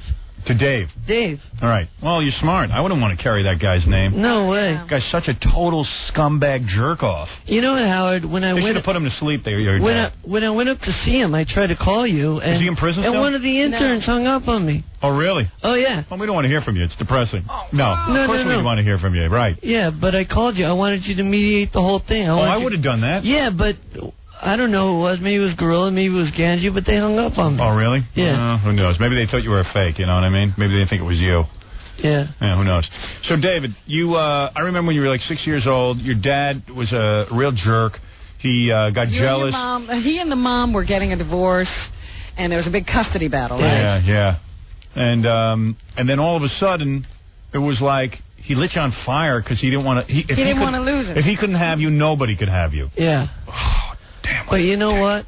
He was mental. I'm happy because I'm proud to know that he was the main bitch of the BGF when he was up in San Quentin. Oh, was he? Oh, no. Yeah. Oh, good. You know what that is, right? Yeah. No kidding. Oh, man. He was, huh? Oh, yeah. Yeah, good. I hope he suffered. So, let me ask you this. So, when you were like 6 years old, do you remember that night at all? Not really. What do you do? He just doused you with gasoline and then he just like lit the fire? I don't know. You don't even remember? Well, I mean, Is that something why you want would to I revisit? remember? Yeah. Yeah, why would you? I remember? But I mean, do you remember any of it? I mean, you're pretty well adjusted for a dude who went through Probably that. remember the hospital. I'm mad because my dad yelled at me. You know, I mean. But God. you probably remember your hospital stay, right? Yeah. Do you remember the hospital stay and all that? A little bit. Do you remember the pain? Because that had to be No. tremendous. Oh, you don't remember it? No. Thank God you were 6 when it Yeah. happened. Check out my tattoo, Howard. Yeah, I saw that. That's pretty nice, actually. Thanks. Yeah, I got to get a tattoo. You should get one. Yeah. Boy, what are you into? You into piercings? A tattoo? Did it hurt when you pierced your testicles? No. It hurt worse when I pierced my ear. I guess you have to get burned up. Piercing is nothing. You know what I mean? Yeah. When you read about this, like Betty Shabazz, what she must be going through is hell. I mean, 80% of her body. How much of your body was burned up? 90. 90. I still have my 10% though, Howard. You do? Isn't that amazing? Yeah. Isn't that amazing? Like where God puts your genitals? It's in a good place. Isn't it fantastic that didn't burn up? I mean, thank It's God. great. I It love is it. great. And you get to use it and stuff, or is it Oh, yeah. hard getting chicks when you get all burned up? Yeah. It is hard getting chicks. No, it's not. It really isn't? No. People know who I am, you know. Who's this girl you asked to call in? I think we lost her, but she was going to... Is this some girl you slept with? Possibly. Why was it? How come a guy who's totally burned up all over the place can get chicks, and I couldn't get chicks when I was... Self-esteem, Howard. Is that what it is? Yeah. Hey, you seem to have a little rap going. Yeah. No, you seem to be pretty aggressive, actually. I'm very aggressive. Really? You'd be surprised. And look how at many Ganji chicks gets I- no one. Yeah, Ganji has nothing wrong with And him. Ganji's not They burned say. up or anything. I mean, it's total. It's unbelievable. Like you get laid a lot. I guess it's normal, you know. I mean, Like you have a girlfriend? no, I have chicks. Really? Yeah. Oh, that's great. I love just that you have get girls. chicks. I have girls I hang out with. You No know? kidding. Yeah. I kind of dig your look, actually. What do you mean? I mean, it's like not a bad look, No. right, Robin? He's working it. You got like a beret going and everything. I mean, it like you kind of know how to dress.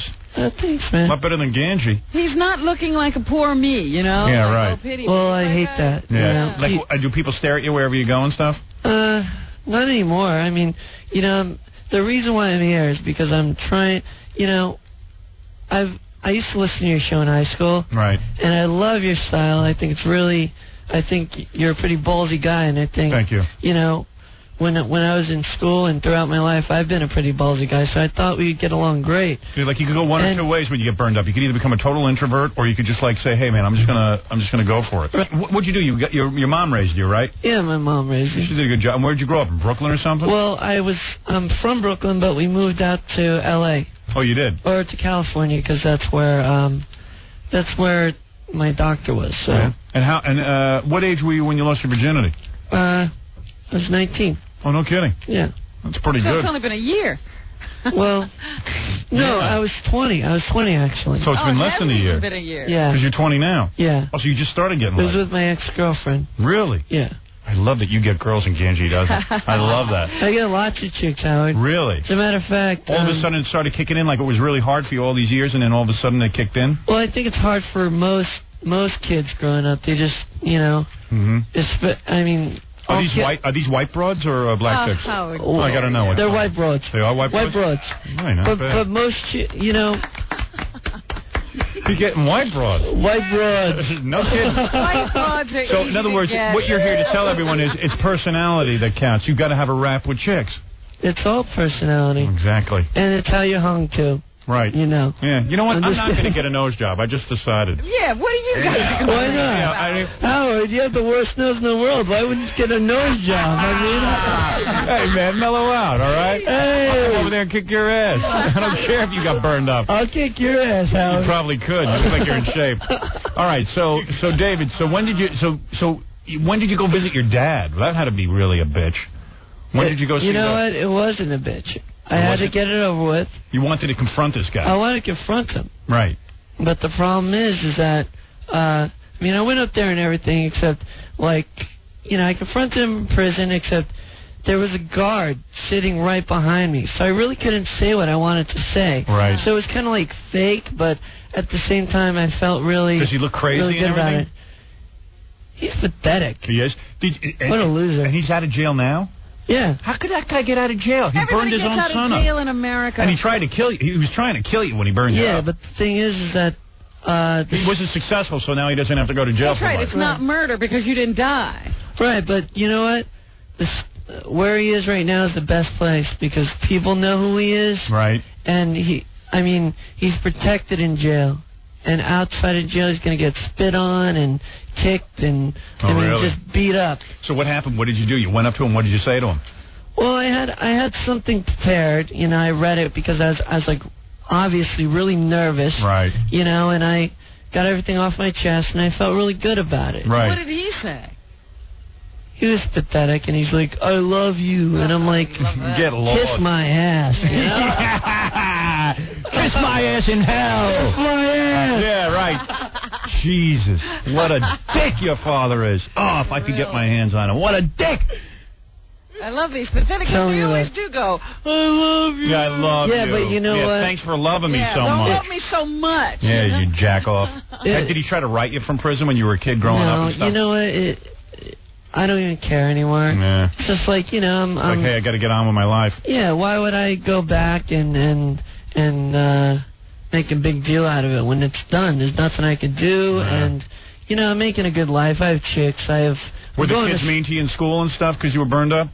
I just kicked their ass. Did you? But I'm just kidding. Were some of them mean to you, or they were nice to you? They were fine. They were fine. Seriously? Yeah, I mean, that's good. I mean, no. They weren't mean to you? Well, you know, a lot of the kids just felt sorry, you know. And who needs that? And it's horrible when I have to deal with that. Because you want to have a normal conversation, and all of a sudden they're all feeling bad for you. Hey, but eventually they get over it, you know, once they get to know you. Well, right? yeah. Here's some chick says she saw your genitals, which I just saw. Well, yeah, we all did. Nothing on us. Stacy, you're on the air. Hello? Hi, Dave. Hi, Howard. Yes, hi. Yes, Stacy. Hi, I'm She hot? Los Angeles. Yeah. She's good looking? I can't hear you so good. Oh, I'm sorry. I'm from Los Angeles, and I've seen Dave's private parts. Yeah, they're nice. Nice size. 10 times bigger than mine. About a week ago. How come she doesn't sleep with you? What? What did you say? I saw them just a week ago. How'd that happen? Well, we were at a party, and then we were hanging out, and then Dave decided to hang out all the way. He wanted to show you his piercing? Yeah, he showed me his piercing, and it looked really sexy. Oh. Dave's a very... Doesn't that hurt, man, when they put that in? Seriously. Sex with him, really. You want to have sex with him? I'm going to have sex with them. I haven't had it yet. We just sort of fooled around. No kidding. And she's hot? She's hot. What do you look like, honey? Well, I'm blonde with blue eyes. I'm 5'6", and I'm really cute. Really? Yeah. How much you weigh? What's that? How much you weigh? I weigh 115. How tall are you? 5'6"? Yeah. What's your cup size? I'm a triple D. God damn. Implants. Really? I'd say, I don't know, but I'd say wow. Hey, he's doing pretty good. Yeah, seems so. Hey, you know, seriously, though, like, remember, did you see Elephant Man? Did you ever see that movie?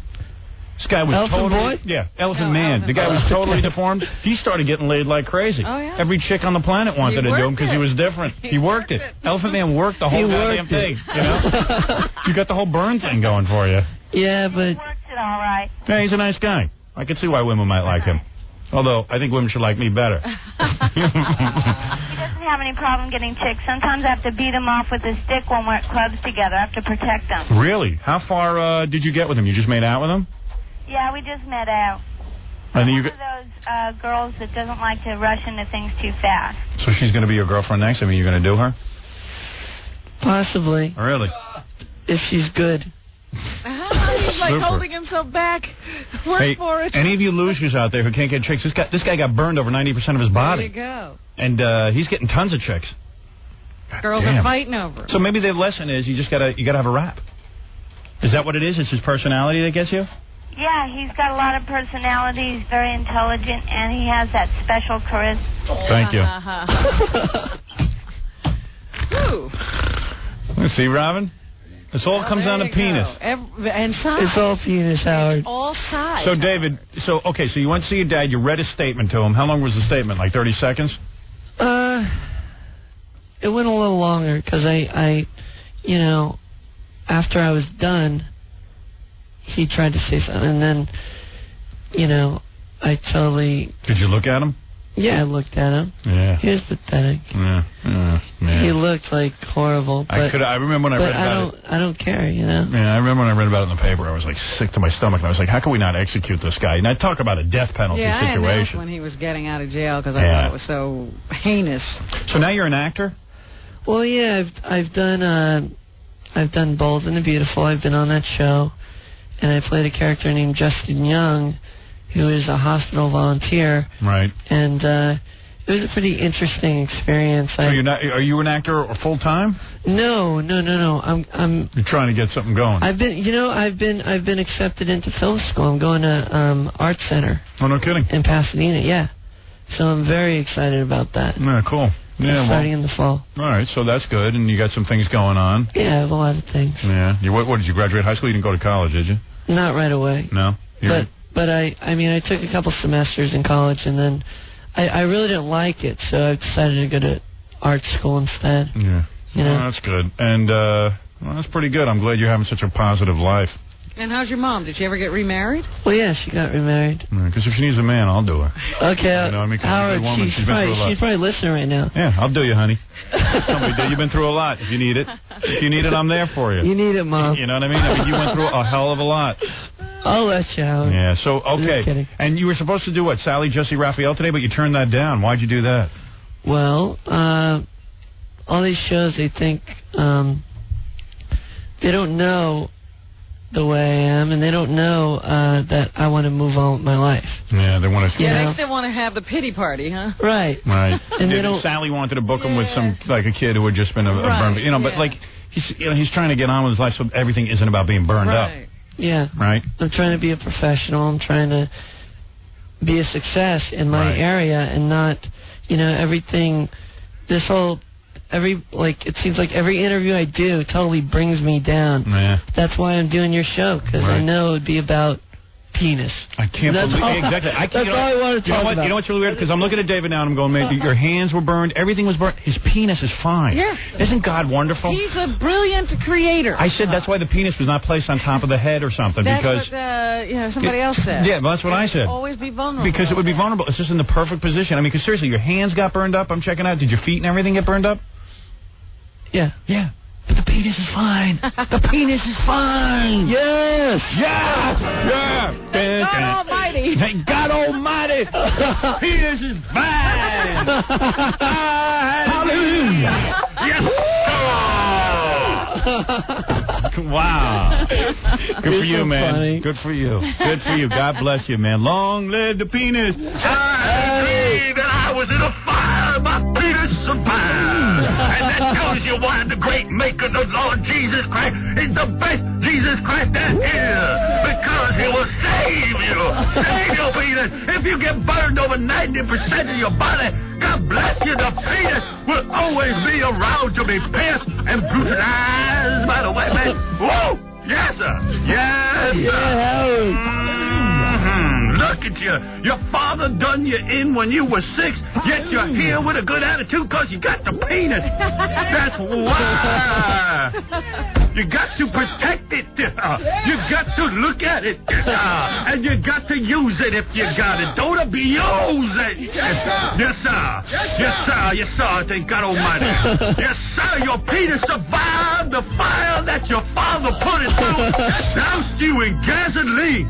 But the penis survived. Yes, sir. Yeah, Howard. I gotta go home now. Oh, Christ. All right, David, I'm booting you out of here. You're going to give me a heart attack.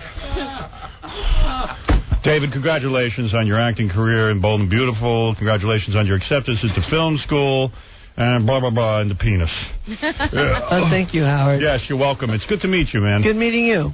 And blah, blah, blah, blah, blah, blah, blah, blah, blah. Blah, blah, blah. And et cetera.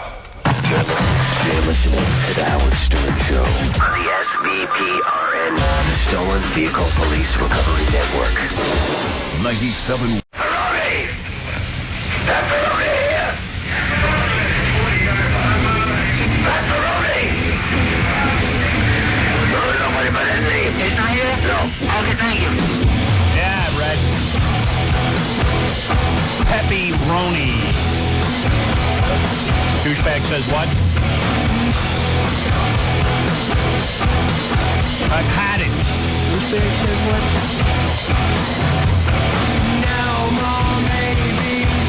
It's really cool. We got Noel Gallagher coming in from Oasis. He's going to do a couple of their hit songs. They got a new album coming out soon, and you know Oasis always has like some issues going on. They're cool to talk to. Yeah, is he the brother that keeps it together? Yeah, he's the brother who holds the band together. That's what I figured. He's not the brother who always like freaking out and yeah, stuff. and leaving. Yeah. You got a cool band, man. Just keep things together. So Noel's the sensible guy. Yeah, you think it was two brothers that you wouldn't have any problems. Now that's when you have problems. Well, the Bee Gees never. Yeah, bring in Noel. Fought. But I'm getting nervous because all we're doing is plugging in one acoustic guitar for Noel to play. But I don't know. Scott was over there fiddling with everything and like. Yeah, it seems like a bigger setup than for some of these bands we have coming. I get nervous. Hey, there he is. Hey, Noel. Hey. How you doing? Good to see you. Hey, this is a big day today. We got the guy who got burned up by his dad when he was 6 years old, and then we got Noel. Guy who fights with his brother. Yeah. Pierced himself. We got a guy who fights with his brother. Yes.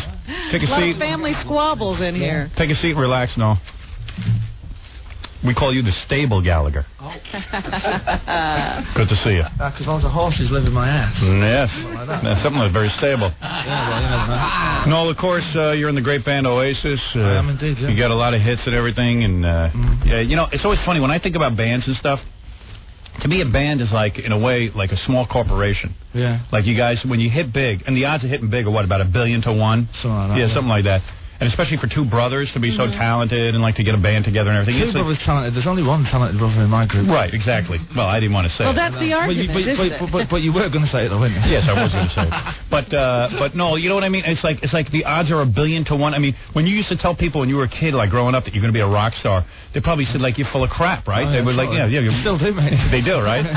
No, but I mean, you know how many kids always are. I was in a band, but I sucked. Yeah.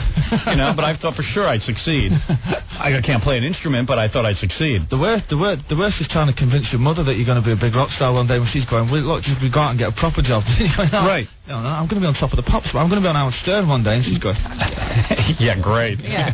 You're from Manchester? Yeah. You better be with an accent like that. I am, well, yeah. I love that accent. I got to go. Understand a word. I got to go over to your country next week. It's like I got to go. I'm promoting my movie.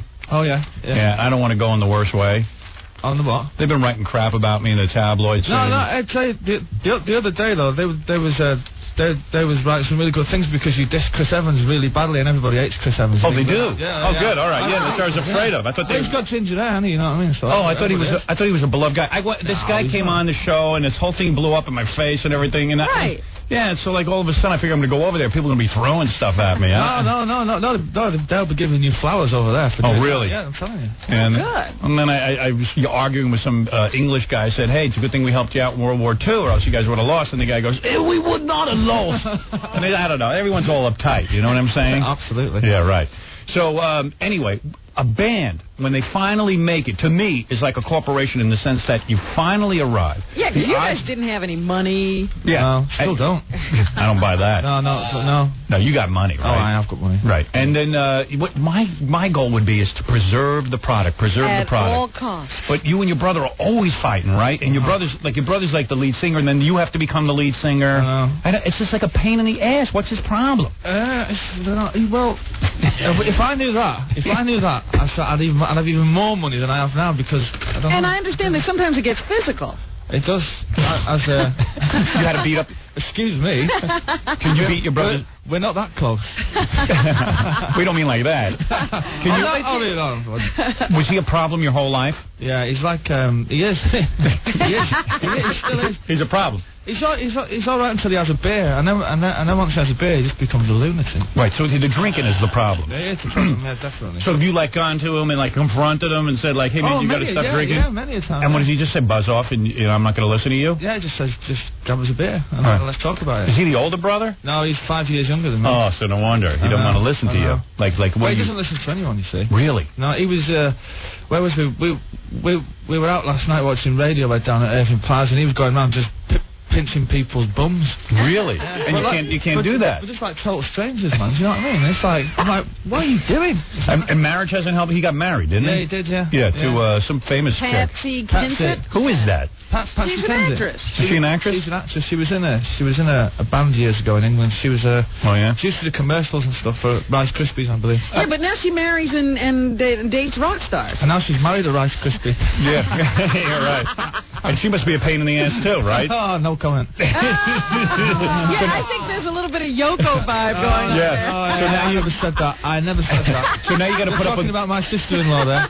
So now you got to put up with both of them, right? Yeah. Yeah. So you're the guy the record company comes to when they want to talk business and stuff and talk some sanity, right? Yeah, right. Yeah. You can't even approach your brother on that. No. I think that's so great. But you know, this is a band. Nobody even knows when they're together, whether they're together. But that's the fun of it. Well, that's what keeps Not for you, but for us. Well, I mean, that's what keeps saying exciting. I mean, who'd want to be in a band like Bon Jovi or be mates all the time?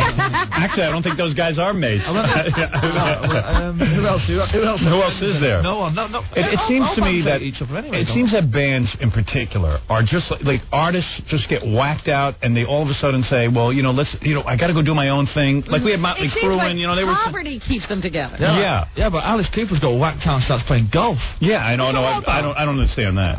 I can't explain that. He became like a businessman. But he's on all the adverts, isn't he, for golf courses in like Las Vegas and stuff. It's like, I mean, like if you were going to go and play golf, you would not go to a golf course. You see Alice Cooper walking around with a great big piece of metal in his hand. I mean, you wouldn't, would you? No, I don't think so. So you'll never do that. You'll never.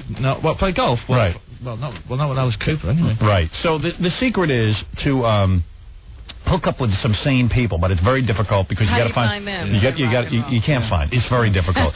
So anyway, you and your brother are very much together now, right? Yeah. Okay, and the band Oasis is together, and you got a new album coming out. Yep. Now I don't have the new album yet, nor do I have the new single yet. They're telling me, but you've agreed to play some of your great hits, right? Yeah. All right. Well, let's see. What do you want to do first? You want to do Wonderwall? I'll do Wonderwall. Yeah. Okay. All right. We'll do a little of that. Pass me that little guitar. I want to see how this thing sounds. I'm a little nervous about it. Well, do a sound check. Let's do a sound check first, all right? You like echo? You like echo on you? Echo? Is that some sexual term? No, do you like echo? Seriously? No. You don't like reverb? No. No, too bad. Well, no, that'll do. That's fine. You know what? I saw you guys on MTV. Remember the time, like, there was an MTV Awards, and then afterwards everyone said your brother was not putting his heart into the song? I thought the song sounded good. I thought it was fun. I liked it. Again, he was drunk, you know. He was drunk, but I thought he sounded good drunk. I thought he sounded all right. Yeah. I didn't think it was so bad. I bad. like that aloof sort of attitude he had. Yeah, aloof. He doesn't even know that. What do you need the other guy for? Yeah, you really don't need him, you know, if you think about it. Play chess with. I heard you before saying he was going to bet that he was going to play chess with your boyfriend, and if he won, you have to get married. Yeah. See, the thing is, she wants to get married, but she doesn't want anyone to know that she wants to get married. Right. So the game is, exactly. He's going to ask me, what I want to know is, what happens if someone starts cheating? Then you're going to think a lot less of your boyfriend. I'll just play him in chess. I don't care. You know what I mean? No, listen, bear with me here for a second. Okay. A song like that, yeah, that's about, like, who says guys can't be sensitive, man? I mean, that's a beautiful song. That's about, like, the bitches could save your life. Right, man? Like, maybe you're the bitch that will change my whole life, right? Noel just got married. Maybe there was Was that about your bitch? Hey! No, but that's all right. That's okay to say, right? We're guys, man. We can talk about it. Biggie Smalls. This is guys, yeah. I'm very caught up in the rap community. I'm sorry. No, but you married. So you just got married, right, man? Yeah, I got married. Why married. did you do that, man? You got all the girls, I man. got married in Vegas on Thursday by that little church of the... You're married? I'm married, but I got married before I got famous. I didn't know what I was doing. I was 19 years old. Yeah, well, I'm a goddamn old man now. Oh, well, never mind. I'm 40-something years old. Yeah, but you've got to do it, haven't you? Yeah, but one time in life, because if you don't get married, then you can't go through the actual joy of divorce, can you? Right. You want to go through divorce. You want to try everything. Hey, you've got to experience... My mum always said to me, also, experience everything that you can. You realize how many great songs you'll write about divorce? Absolutely. You think these love songs are good, man. Wait till you go through divorce, all the anger. Yeah, the breaking up songs are always the best ones. That's about your woman, that song? Yeah, it is, yeah. Like, maybe you're the one who can change me, make me the man. Oh, man. No, I wrote that a couple of years ago when she was my girlfriend, but it's... Whenever I hear that song, I think about a particular girl. I was on Prozac at the time. Were you really? Were you on Prozac? How is that? That's fine. Yeah. Evens things out, right? Absolutely. Yeah. Sometimes. So, Who put him on Prozac? Pardon? The record company. They put you on, and you're the normal brother. Easy, yeah. Why did the record company put you on Prozac? Because I was worse than my brother before I was on Prozac, but now I'm all right sometimes. So you still take the Prozac? Absolutely. Oh, so you're on Prozac now? Oh, good. I don't want you wigging out on me. Yeah. Oh, that's You beautiful. are on Prozac. Yeah. Can you still write good songs on Prozac? Maybe.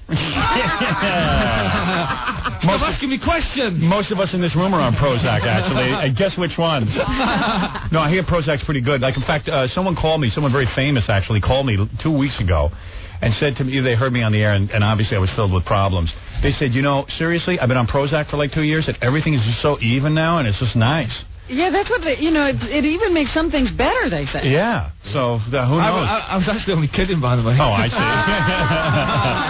I just my English sense of humor there. Sorry about that. Right, all right, so you're not on Prozac. No. You're the normal brother. Your brother's on Prozac. Oh, he's on all sorts. Yeah. All of them. How's he doing now? I mean, Is he here? Why didn't he come in today? Yeah, tell the truth. Because he didn't get in until about 6 o'clock this morning. He probably only came in about 2 hours ago. Drunk. Oh. Yeah, he was drunk. Drunk with someone's bum in between his forefinger and his thumb that he pinched from the soul. So your brother was that drunk last night. There's no way he could get up this time in the morning. Yeah, that'd be impossible. So I mean, quite frankly. So you have to keep all the appointments. But I get all the money. So right, because you write all the songs, right? Is that right? He writes all the songs. Yeah, Noel writes all the songs, and his brother sings them. But I do everything, and I get all the money. I got to be honest with you. When you sing the song, it's just as good as your brother singing it. I've been saying that for years. Get rid of him. I've been saying that for years, but the record company made us sign this contract. Oh, so you're stuck with it. I can't sack him till he's 21. Yeah, dude, get rid of him. You don't need the hassle. You're not his babysitter. You know what I mean? I am. So, in other words, does he contribute anything to the writing of the songs? Well, yeah, of course he does. Oh, he does? Not. He doesn't like writing the lyrics or anything like that. I think his sole contributions to our new record that's coming out was one line that went, yeah, yeah, yeah. Yeah, what a contribution. But it makes the song. A profound statement. Yeah, well, if it's how you say it, I guess. I've got this lyric I think it sounds great there, mate. What's that? He went, yeah, yeah, yeah. Wow. Fantastic. Keep it in. Got to admit, you know what it is? It's just that, like... There's $20 for that. It's tough, you know what I mean? It's brothers fighting for the love of their mother and all that kind of stuff. Hey, if you don't mind, do another song for us. Would you do Don't Look Back in Anger? I will. A beautiful song. Thank you very much. Here it is. Okay. So Noel just got married. Think of that in terms of the songs. I bet she must be a piece of ass. How'd you meet her? I was actually sleeping with her flatmate at the time. Yes. Yeah. You were sleeping with her friend. Yeah, her friend, and then I met her and thought, well, she looks nicer than the son of. So you just jumped over to the other bed. Hey, I'm a rock star. Do you know what I mean? Do what you want to do. Yeah, that's right. All right. Don't look back in anger. This is about me. If I could play like that and sing like that, think of the chicks I could get. But he could sing everything. You know, he's totally understandable. Yeah, man. Yeah, that's cool. Nice one. So let me tell you something, man. You're damn good. Do you know that the last CD, What's the Story, Morning Glory, has sold 12 million copies? Yes, I do. And I can understand why. It's a great album, really is. Nice one. You know, I noticed in your videos, you guys never move. You always stand still. Well, the thing is, when we first started, we were like going for 3 years before we got a record deal. Right. So we used to play in these clubs to about 4 people. Right. So obviously when you're playing to nobody, there's no point in moving up and down the stage. Yeah, right. You got used to See, that. I think that's cool, though. Like, you know what? I hate guys. That's what I love about them. Yeah, just play the goddamn song. Don't be moving around all the time. It wants to see people swinging up. Running up ramps. I love Tarzan, that. right? It's pretty cool. That's why Tarzan was never a major rock star, because he was swinging. You know, you were in a similar controversy as that I was. Remember, I got on the air and I wished somebody got AIDS. Yeah. Oh, yeah. Who did I wish got AIDS? I forget. Larry Ward. Yeah, right. Larry Ward from Chicago. Yeah. And you would wish somebody got AIDS, some band or something. Yeah. Now, let me tell you something. I never apologized because I still wish the bastard would get it. What do you think of that? What about you? What'd you apologize for? In other words, it's just a way of saying, hey, I wish the guy would drop dead, right? Yeah. That's all. Well, you have to apologise in England because everybody's very politically correct. Over there, yeah, so I've learned. Yeah. It's pretty... And I didn't apologise. I apologised profusely. Right. Whatever. And some people get the impression that you hate America or something. You guys don't hate America, right? No, I do, but you can't say that, right? You can't hate that. That's how we hate England, you know. No, I'm a big fan of America because... The one thing that bugs me about it is when people come to me and say, no, do you know what you've got to understand about your music? And I go, well, no, go on, enlighten me now what I must understand about music. And you are now going to tell me... You wrote the damn thing. Yeah, that you're really good. Do you realise how good you are? I'm like, well, yeah. Who tells you that? My bank manager, of course. I thought it was your brother. Well, yeah. Right. Anyway, so there'll be a new album out in... Now, are you capable of touring? Is that a possibility? I like to be capable of touring. I'm capable of touring. Is your brother capable of touring? He's incapable at the moment, but yeah, we're going to tour. Hey, want to hear some chick crying on the phone because she's so in love? She heard Noel, and now she's in love now. This is always cool. Hey, Claire. Yeah. Are you crying? Practically. Yeah, this is Howard. You're on. I'll let you speak to Noel. Oh, please. Hey, just calm down, honey. What are you going to do for me if I let you speak to him? I'll shag you. Oh, you will? Hey, what about shagging me? I love you. I love you. I love you. I love you. Be calm, child. Be still. Man, why would you get married when you got that kind of adulation going on? Hey, you want to see my wife? She's beautiful. Really? Yeah, What's she do, model? No, I Pardon? saw She's a bricklayer. She's a bricklayer. It's noble. So, yeah, you love him, huh? You would do him in a second. You saw? In a second. You saw his wife? Yeah. And what do you think? I think Oh, calm down. Go to the toilet or something. Just calm down. What do you think about his wife? I don't like her. No one should marry me. Did you knock up your wife? Is that why you had to marry her? No. Really? No. She'll never forget let that. me. Really? I haven't gotten near her yet. No. Yeah. She's like, I don't want you. All right. Well, there he is. Do you have anything you want to ask him? Go ahead, real quick. Can you come to my house? Yeah. What's your address? 32. Hold on. Stop that. I bet she give you all 3 inputs. Think about it. Implants. All 3 implants. Inputs, not implants. Anyway, yeah. So the new album will be out. Actually, is it in stores? Oh, in stores in August. Yeah. August 26th. Yeah. And it's as good as your last album? Yeah. You sure? So. I think so. All right, good. All right. I'm not going to say it's better because it's not for me to say, but I think it's as good, or we wouldn't have put it out in the shops. Right. And you wrote all the songs on the new one? I did indeed. And your brother. Now, what's the story? He got busted or something, so you guys can only stay in America for like a couple of weeks, and then your visa runs out or something. Yeah. Then we got signed in. Boy, that brother's a pain in the ass. He really is a pain in the ass. My heart goes out to you, man. Oh, well, I know how difficult they can be. You should just chain him down. We all have our crosses to bear. All right. So what happens when you call a band rehearsal and stuff? Does she show up? No. He's out of control. He is out of control, but we like it that way because if he showed up, he just starts singing, yeah, and just gets in the way. And your brother and you got into a fist fight during recording of the new album? I don't think we got physical during this. You didn't? No. They've had fist fights before where blood has been drawn. Oh yeah. Any times on stage? One time on stage, I think he hit me across the head with a tambourine, and I kicked him up the arm. I love that. And chased him into the dressing room, and all the crowd were waiting for the next song, and they're going. And you in the dressing room, like, and you wouldn't have it any other way. No, not at all. No. It's good. It's good. The energy is good. You'd miss it if it was not absolutely. that way. What is it, Baba Booey? Well, you know, he said like the recording of the album went really Baba good. Booey. I thought I remember reading. Didn't your brother walk out while you guys were recording? Oh yeah, he's done that a few times, yeah. But that's good for us. That's cool. Don't you have any other brothers that you could? Yeah, I have. I've got an older brother actually called Paul. Who, Can he sing? No. Why don't you piss off your younger brother and just put the older brother in? Oh, because he's really fat. Oh, I see. All right. Well, anyway, Noel Gallagher, thank you so much for coming in. Oasis is a great band, and the last album was great. Looking forward to the new one. Thanks for doing those songs for us, too. Really appreciate it. All right, there it is. Noel Gallagher, everybody from Oasis. Going on here? More in a moment. 97.1 The Eagle. 8:26 at the Eagle. This is Brad Baxter, Eagle. It's 8:33 at 97.1 The Eagle. And now, an IQ test for psychos. Let's see how you do. Do any of you people know who Charles Whitman was? No. None of you dumbasses knows. Private Cowboy. Sir, he was that guy who shot all those people from that tower in Austin, Texas, sir. That's affirmative. Charles Whitman killed 12 people from a 28-story observation tower at the University of Texas, from distances of up to 400 yards. Anybody know who Lee Harvey Oswald was? Private Snowball. Sir, he shot Kennedy, sir. That's right. And do you know how far away he was? Sir, it was pretty far from that book suppository building, sir. All right, knock it off. 250 feet. He was 250 feet away and shooting at a moving target. Oswald got off 3 rounds with an old Italian bolt-action rifle in only 6 seconds and scored 2 hits, including a headshot. Do any of you people know where these individuals learned how to shoot? Private Joker. Sir, in the Marines, sir. In the Marines. Outstanding. Those individuals showed what one motivated Marine and his rifle can do.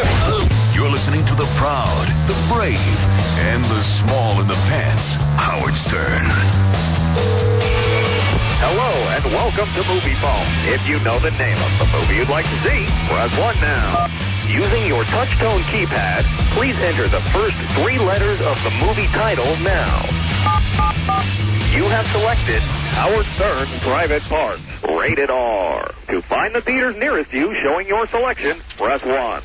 Howard Stern's Private Parts. Howard Stern's Private Parts. Cineplex Audio. That's why I named it Private Parts. So people would just talk about my private parts. Howard Stern's Private Parts. So what's going on? Busy show today. That guy from Oasis is pretty cool. Yeah, I liked him. Yeah, me too. Noel.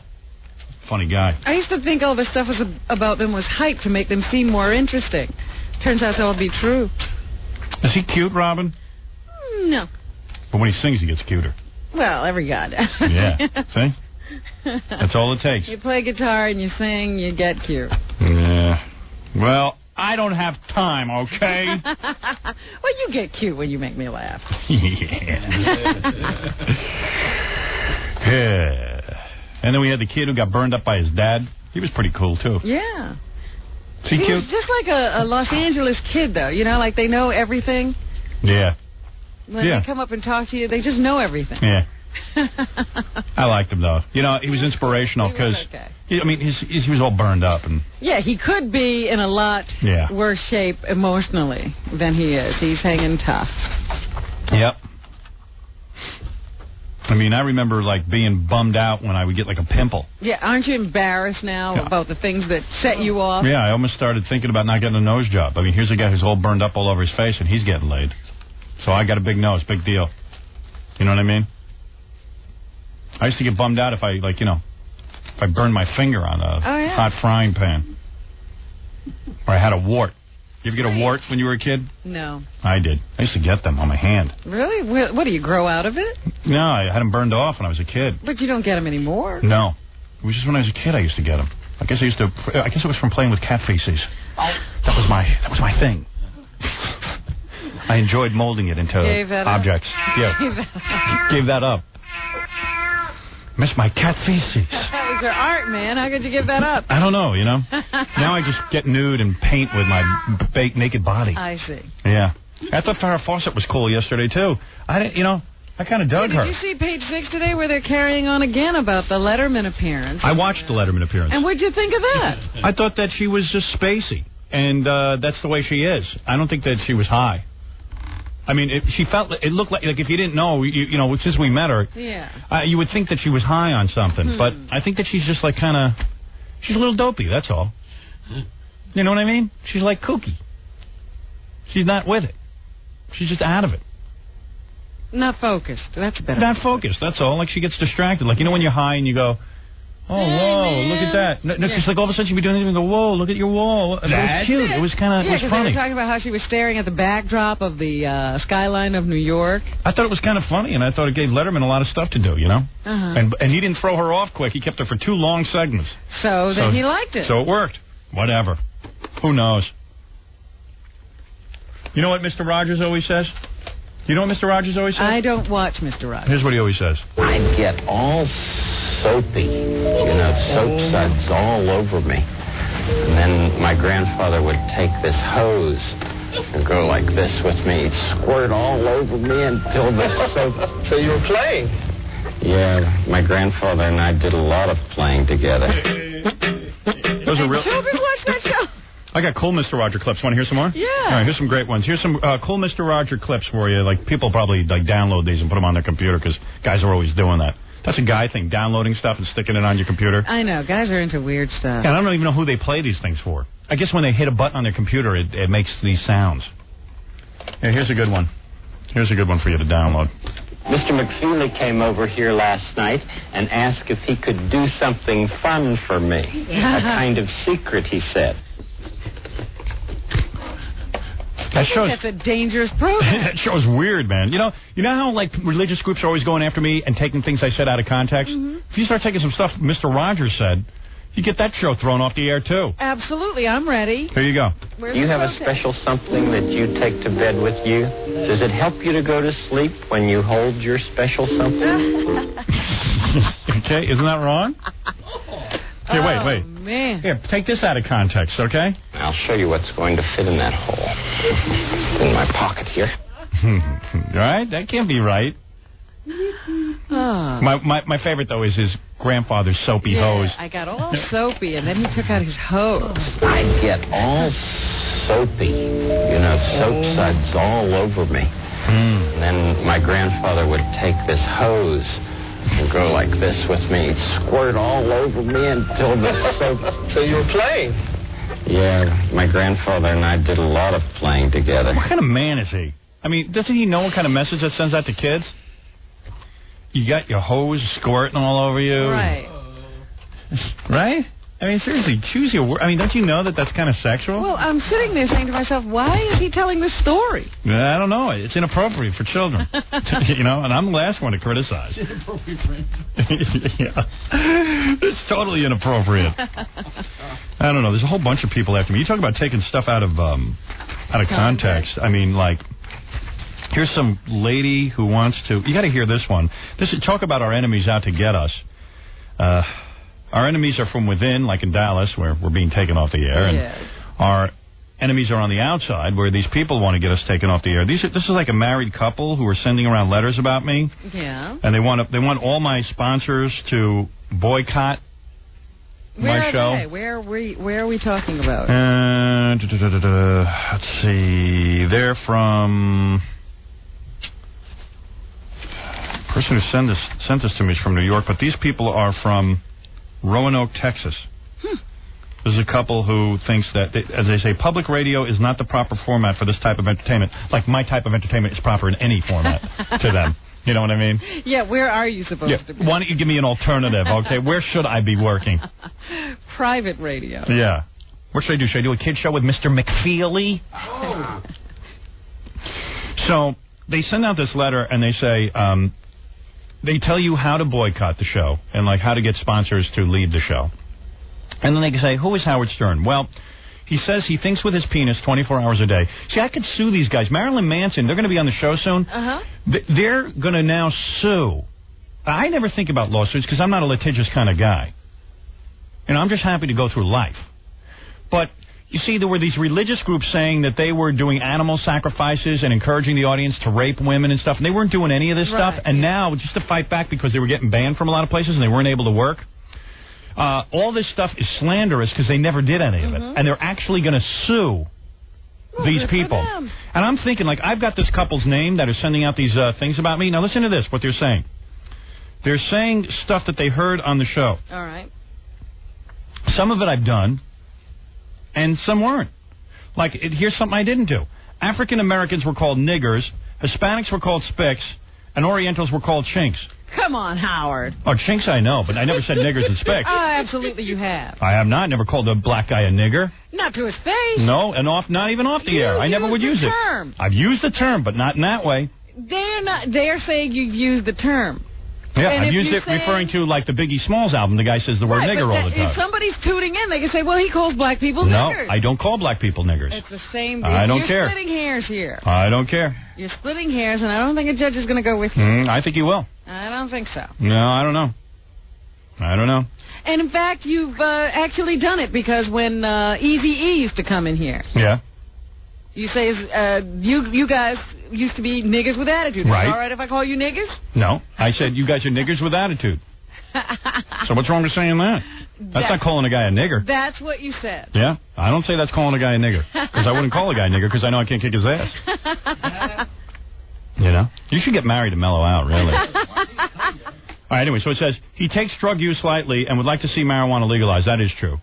But I don't take it lightly. That's a value judgment. Well, I've been very anti-drug.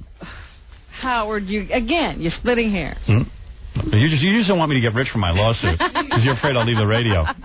He judges almost every woman that is on his show by the size of her breast and how much they weigh. All right, now deny that. All right, that's true. He likes to discuss different sexual acts and sees him and his female guests performing on each other. What does that mean? It means when you say, I imagine if I were going to have sex with you, Heather Locklear, I would tie you to a bed. Oh, I see. And all that. Oh, that's true. He does things to suggest African Americans aren't intelligent. I don't understand that. I don't think that African Americans are unintelligent. He often refers to ethnic groups with unflattering slang words. Well, they keep saying the same thing over and over again. Yeah. Well, this thing I did it. Part of the songs recorded by a group of high school kids called Mira that are mentally and physically challenged were played. Howard referred to them as the Moron Tabernacle Choir and the Mumbling Stones. That's true. All right, that I did. But I don't see anything wrong with what they're saying. Right. These are reasons not to have the show. I just want to sue them. First, they've got to say you did something you didn't do. When a woman called to say that her mentally retarded brother was upset and crying because of the things said about the music, Howard apologized by mumbling and moaning, saying that her brother would understand what he said. I am sorry. That was Remember a good that? show. You say, my brother's mentally retarded. All right, you better apologize. I said, okay. I am sorry. I am sorry.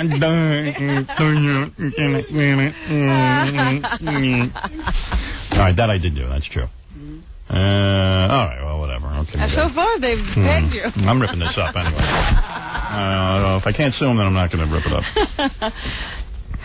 Here's I got a whole bunch of tape here that I haven't played on the I air. hope Marilyn Manson's case is strong. Let's see, hard copy Frank Gifford story. We don't need that tape anymore. Probably we can get rid of that. Oh, I never played you this tape. What? Access Hollywood with Jackie being interviewed. Jackie the Jokeman Martling. No, I missed this. That's pretty good. They were having some kind of an anniversary of something. What was that? Star Search. Yeah, they interviewed guys who had been on Star Search, and Jackie was interviewed, and I don't know one thing Jackie said. All right, let's hear this. Okay, I can't understand what he's talking about. I swear I didn't alter this in any way. How unusual. With that funny, fabulous man from the Howard Stern Show, please welcome Jackie Martling. His comedy style would throw Jerry Falwell into a fit. But if you win, what can you win? Look, I stumped Jackie the Joke Man T-shirts. Stick 'em out. This is about as clean as Jackie the Joke Man Martling gets in his act. I wanted to do it because I knew it'd be a great experience. But for his one and only appearance on a 1986 Star Search, Howard Stern writer Martling took out the comic scrub brush for national TV. So I'm from a very talented family. My father just finished his first book. He says next year he's going to read another one. And I still love listening to the tape because I'm one of my I told some fat joke, and you hear Ed McMahon, you go, oh. It's just a classic hearing that. No, I mean, Carson had such a great time doing this show. So what did boss Howard Stern think about Martling's chances of winning? You know, on the air, he said, well, you know, you haven't got a chance, you're going to lose. And then in confidence, he said you should do really well. But nobody knew what was going to happen. The judges give champion Steve-O 3 1/4 stars. I really thought I won. So when they flashed the numbers, you know, I was almost ready to take my bow. Jackie Martling receives 3 stars. Steve-O. Today, I still get Star Search loser buttons and Star Search bumper stickers. You know, I lost on Star Search because they play reruns. They'll rerun my Star Search appearance, and the gang just totally making fun of me, and you're a loser, and we knew you'd lose, and you suck, and you stink, and then they rerun it, and the whole thing starts again, you know. I guess I understood it this time. I don't know. When you see him doing it. Do you remember an Ed McMahon laugh during Jackie's performance? I don't remember any laughs during Jackie's performance. I'm sure Ed McMahon's laugh would have stood out since it was so quiet in the room. Jackie was awful on Star Search and deserved to lose. You blew it, admit it. Oh, that's a real sensitive thing. Did you come to him in private and tell him he was going to win? Never. Everyone knew he'd lose. And I did fine on Star Search. Because, you know, now he's saying that you... No, he used a bunch of really old jokes that aren't Jackie at all. I was being clean.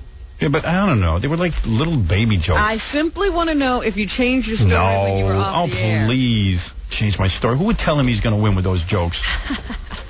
That guy Steve-O was terrible, and he lost to him. They gave you an easy guy to beat. And the only thing I told Jackie off the air was the following. I said, hey, man, you want my advice? You're on a hit radio show. You're going to ruin all of us. You're going to ruin our credibility. You're going to go on there. You're going to lose. And you're going to make us all look like idiots because you can't even win on Star Search. It's an amateur hour. Right. I got to do it. I got to step out from behind your shadow. I thought it would be fun. Who'd guess after all these years that you'd have that conversation memorized? Right. And then he goes, so full of he'd say, no wonder your nose is so big, it's full of it's just something good for me to do on my own. If I'm going to make it. I got to take the shot. And I said, Jackie, you don't have to do anything on your own. It's good to be under my umbrella. And it took me 10 years to convince him of that. Stand under your nose. Yeah, now he knows not to go on any of these places. You see, he don't go on anywhere. Tell the truth once in your life. He stays right by my side. It's pretty funny listening to him talk. Yeah. And there's this big Ed McMahon guffaw. Where? I don't know. No wonder Johnny loved doing that show. Must have been great having Ed sit there guffaw. It must be good to have an idiot giggling along at everything you say. That's funny. What'd you say, Howard? I didn't hear you. That's funny. Hey, man, don't get all bitter. Go marry a chess piece. Don't get all bitter on it. So you lost, big Jim. So you lost to a guy named Steve-O. We don't even know where Steve-O is. I don't know. I think he went to McDonald's. I don't know. I got plenty of letters reminding me. Hey, you're on the air. Howard? Yes. I'm moving out of Dallas. You're moving out of Dallas. Yeah. I called you last week and I What should I do with that information? Well, I don't know. But I wanted to let everybody know that this city is probably the most ridiculous city I've ever lived in, number one. I don't even know what to say about it. I can't believe that you are not going to be on the air in Dallas. How can I... Well, people still seem to... no one's woken up in Dallas. They're still in a coma.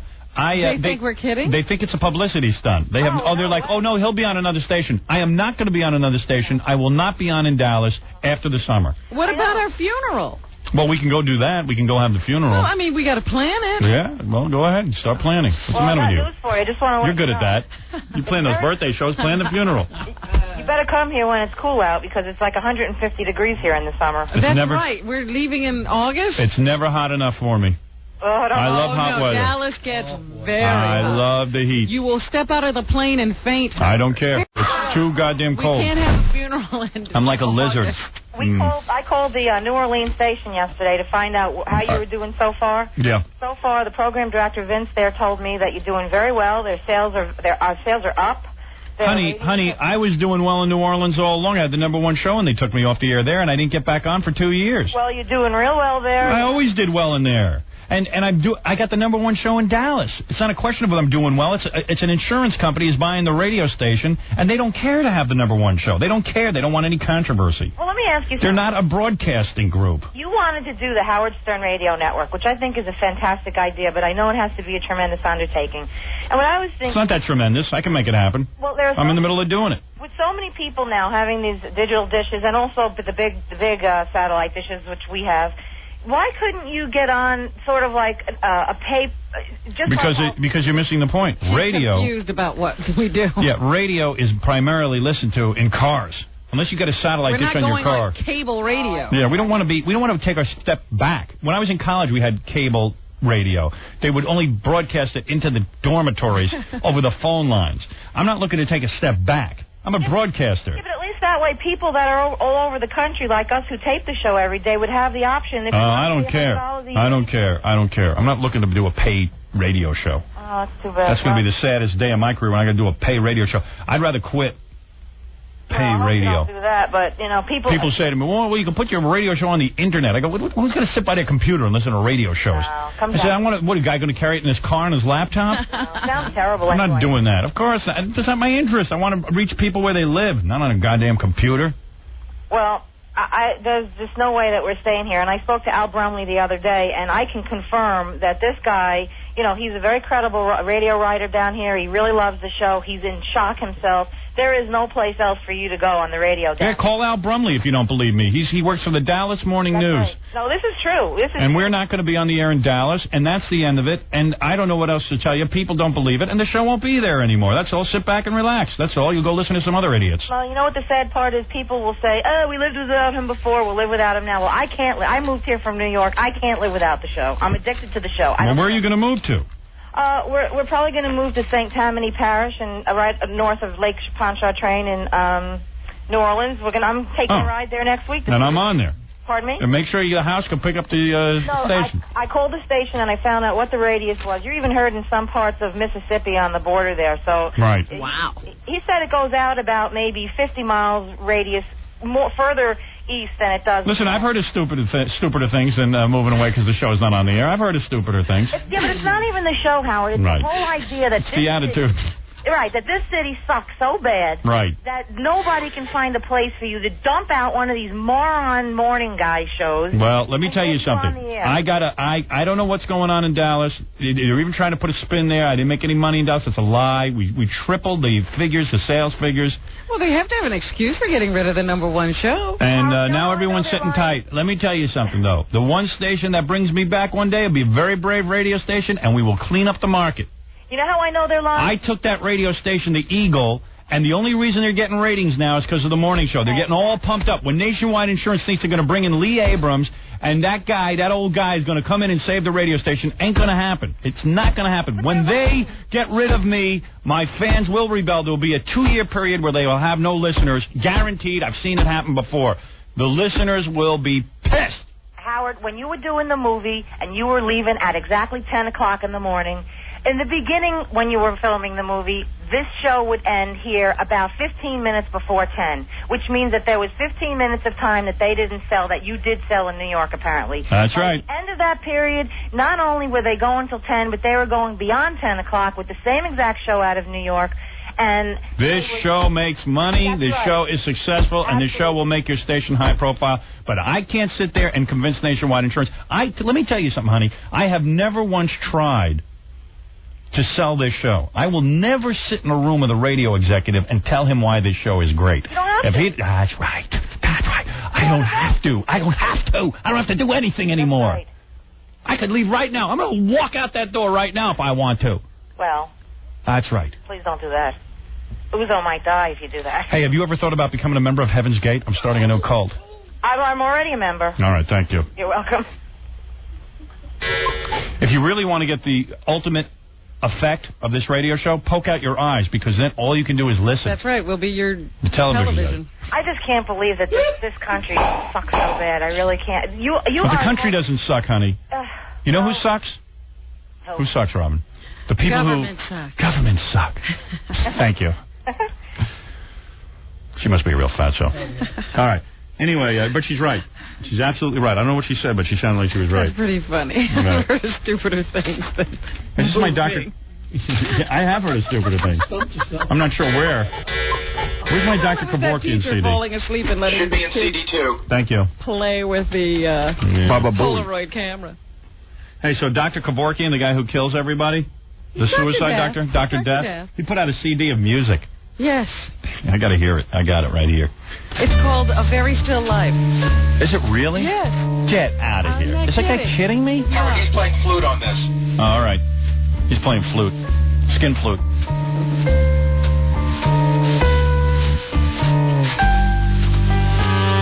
Is that a flute or a sax? Music to kill people, too. Hey, I dig what he's You doing. want to die after listening to this. Doesn't that kind of trivialize what he's doing if he says, calls his album Still Life? A Very Still Life. A Very Still Life? Yeah, I said, did he do all of this just to get a record deal? Well, you'd have to be weird to, basically be the guy who goes around killing people. And, he's kind of, brave. I mean, they could have thrown him in jail. Or just wacky. Yeah, he must be wacky. Now I'm thinking he's just wacky. Because he paints, too. He paints these gruesome pictures. Yeah, here's his paintings. Look at him. There's some weird stuff. Boy, this sucks. This is the kind of jazz where people slit their wrists.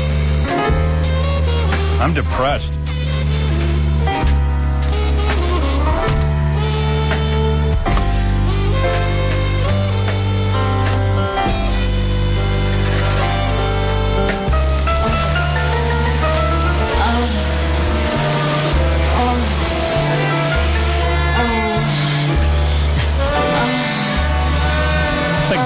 Torture your woman to. Come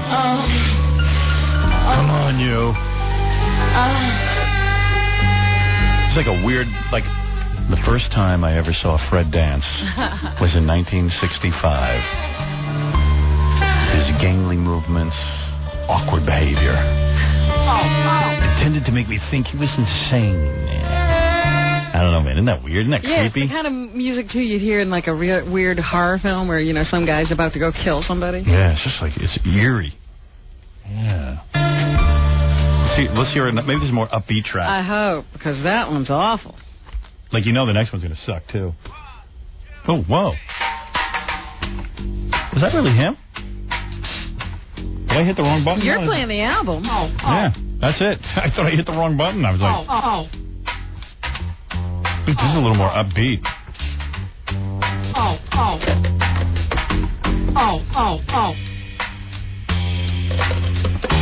This is at least not so creepy.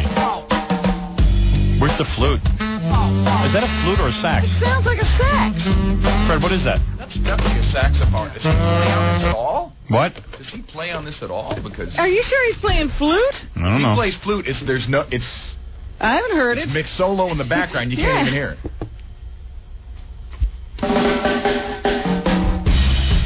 He's getting into a reggae thing. Yeah, funky. Hey, Dr. Kevorkian's kind of a sexy guy. I can't hear you from over there. Flute and organ? It's like somebody came back to life. Well, I haven't heard any organ either. Me neither. Maybe the whole thing's a goof. Uh-oh, there's the flute. There's the depressing Dr. Kevorkian. I'll show you what's going to fit in that hole. In my pocket here.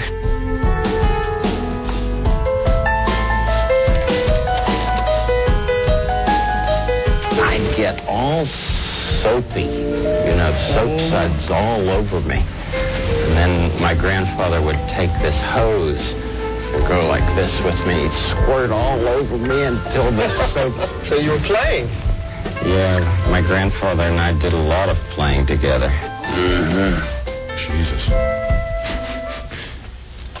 What's in the news? You want to do some news? Yeah. I studied on killing you. Thank you. If I was his patient, I'd beat myself to death with that big flute. Yeah, you wouldn't wait for the injections. Beat yourself to death. Just beat myself to death with that music. Depressing. Now I'm sleepy. That's how he does it. Now I'm sleepy. Yeah, he lulls you into... I'm tranquilized. Yeah, into some sort of tranquil state, and then he does you in. All right. Are we going to take a break? You want to take a break? It's up to you. I mean, I could... give you my cards. Hey, Jackie, can you just help out and get the cards? Yeah. Or are you too big a Star Search star? There goes Jackie getting his daily exercise. Jackie walks around during the whole show, but as soon as he asks him to go get some cards, he gets all belligerent. Yeah, he can't move. Yeah, so now he can't move. I'm not gonna. Very slow now and deliberate. But when he runs out to get that food for himself, As soon as those mics close. he's out the door. Seafood chowder, gotta go. It's almost like he was never here. Yeah. But he gets all like, hey, I'm no slave. Oh, bastard. He's all angry. Thank you, Jokey.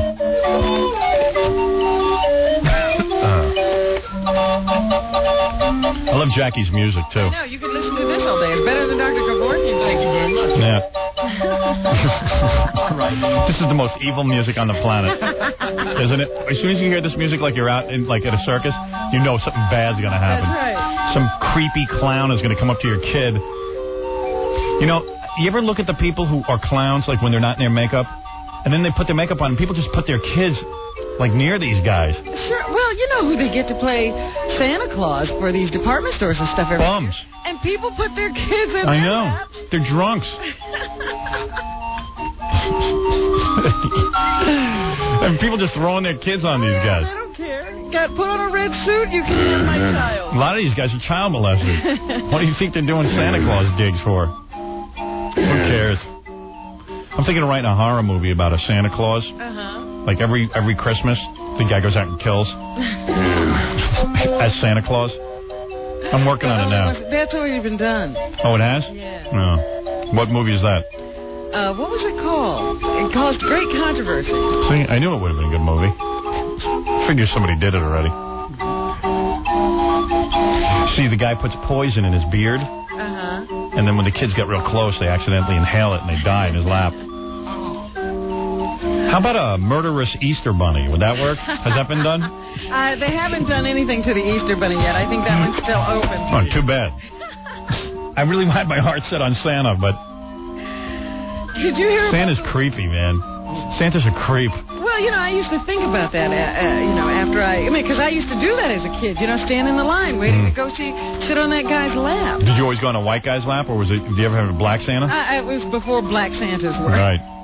So he's some we're around. Big, fat, molesting Santa. White Santa.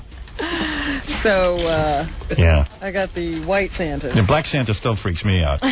You know what I mean? That's like, I just can't accept it. It's not a racist thing. It's just, maybe it is. I mean, it's just been so built into me that Santa's white. And then you see like black Jesus? Yeah, it's a tough one. You see a black guy sitting there in a Santa outfit. You got to get used to it. That's all. I'm trying to. Well, now, everybody's getting so wacky with this political correctness. They're women Santas. Yeah, that's ridiculous. Oh, no. Because, I'll see the women Santa and I'll go, that's not Santa. That's a woman. Right. Do they call it Santa? Yeah, it's not like she's Mrs. Claus. No, it's Santa. It's Santa. With an A at the end. Oh, Santa does have an A. Yeah, Santa. Santa. Howard, the Santa movie's called Silent Night. There you go. Who directed that? Baba Booey. I don't know. No one. Ivan Reitman? Baba Booey. I don't think anybody wants to take credit for it. Was it Silent Night? Yeah. Oh, damn. Silent Night, Deadly Night, something like that. Oh. I swear I never saw that movie. Well, nobody. I'm telling you, it caused such a protest. And a killer Santa. And what does he do? Does he kill Gary? Did you see it? No, I didn't see it. I just knew the name, and I remember the ads were really bad, and some of the ads couldn't be in the papers or on TV. Santa was running around killing people. Figures that's the movie I would have written. Too late, because that was years ago. Was it a white Santa or a black Santa? White. Right. Oh. Meant absolutely nothing. Well, who knows? I'll work on that Easter Bunny thing I've been telling you about. Yeah, satanic Easter Bunny. Yeah. Poison eggs and all kind of weird stuff. All right. Poison eggs. Did you hear about the woman who was hit by blue ice? know what blue ice is, don't you? How about he fills his eggs up with X-Lax and gives I'm them to the talking to kids? you now about the news. I'm talking about a movie. What's more important? You want to be in it? You don't want to be in an Easter Bunny movie where he fills up the chocolate with X-Lax and all the kids get diarrhea? That's it? Yeah. That's the horror? Well, you saw what happened with the Santa movie. It was too controversial. Yeah, you can't make him too bad an Easter Bunny. And Gary will play the Easter Bunny with those big teeth. Well, yeah. Right. Now you're on to something. Happy Easter. So you were saying something about blue ice? Yes. What is that? A woman was driving near Kennedy Airport yesterday. Yeah. And something hit her car. And, you know, like burst through the windows and, you know, just hit her in the arm and hurt her and everything. And it turned out that it wasn't like a rock or a pebble or some boulder that somebody threw at her. It was blue ice. What's which that? is that stuff that comes off the plane, you know, like when you flush the toilet in the plane. Oh, whoa. That blue water. Oh, it freezes in the atmosphere? It freezes outside of the plane and sometimes comes off in chunks, and they call it. It smashed her blue windshield? ice. Yeah. And did she, like, crash? I don't think she crashed, but, you know, she was rather shaken. Was there duty in the ice? I don't know. I'd love to see that blue ice. Like, is there chunks of duty and pee? If somebody has gone, I would imagine, but if they, you know, of course it's going to probably be urine in it, don't you think? Was she pissed? So, you mean all of a sudden she's driving along and, like, duty... Bam. Boom. Oh, wow. Yeah. That stuff, what time was that? And it doesn't happen often. It happened yesterday sometime. Because I was in traffic and I drove by Kennedy on the way home. It's devastating. You drive by Kennedy? I don't know. Maybe that's why it takes me 7 hours to get home. No, I guess I go by LaGuardia. LaGuardia you go by. You're so bad. I don't know where I am. You grew up here. Hey, can I help it if I have a limo driver? So anyway, yeah, it was out at Kennedy that this happened. And so they're going to look into it to see exactly how it happened. They haven't had any report. You know, they say we haven't had any reports of this incident. Like the pilot's going to tell you he dropped a chunk of blue ice. Wow. So anyway, just look up. Look to the skies. Things are falling. Imagine that, man. That's so wrong. They can't just release that blue water into the atmosphere. What is that blue water? What up with that? What up with that? I could be having a cocktail party in my backyard and the blue ice will fall into the drinks. Well, don't you, when you flush That'd up be funny. there... That'd be pretty funny. Don't you, when you flush up there, wonder where it's going? I'm going to put that in my Easter Bunny movie. Like all of a sudden a plane drives over this cocktail party and the blue ice falls into the drinks. And how does that affect the Easter Bunny? Well, he drinks the drink, and then he turns into a murderous Easter Bunny. I see. And he puts chocolate X-Lax in the eggs. Okay. Hey, I'm already halfway through this film. That's just my treatment. You can just pitch a movie like that. Yes, ice chunk from plane strikes car in Queens. I wonder if Betty Her Thomas would windshield direct it. was shattered. She was treated at the scene for an injury to her arm.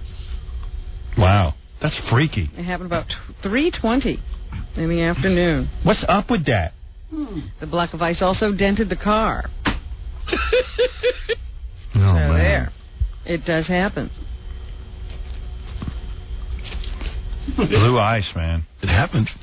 I guess it's got to be blue, or else it would be a brown. You know, if they didn't make the water blue, then it would just be brown ice. But it's not just water. Isn't Right. that like a chemical? Yeah, and it's duty. Oh. There's chunks of duty in there. Sure. I mean, that doesn't seem like a lot of water. How big does that block of ice get? I don't know, but when it falls, you know what it is? If you drop a penny off the Empire State Building, that would kill a guy. Yeah. If it landed on his head. Imagine a chunk of blue ice coming out of, like, huge atmospheric pressure, and forget it, man. Hey, this is like a science class, huh? Aren't you learning? Wouldn't that be a good science they teacher? said that Hey, ice forming outside of a plane at this time of the year is rather unusual. yeah, because it was kind of hot yesterday. But I guess up there in the atmosphere, it gets colder. But freezing leakage from an aircraft sanitary system was possible. Wow. That's freaky. Poor woman. Hey, if she's listening, could you call in? Let's take a little break and then... Contemplate the blue ice. yeah, I'm like the Mr. Wizard of duty.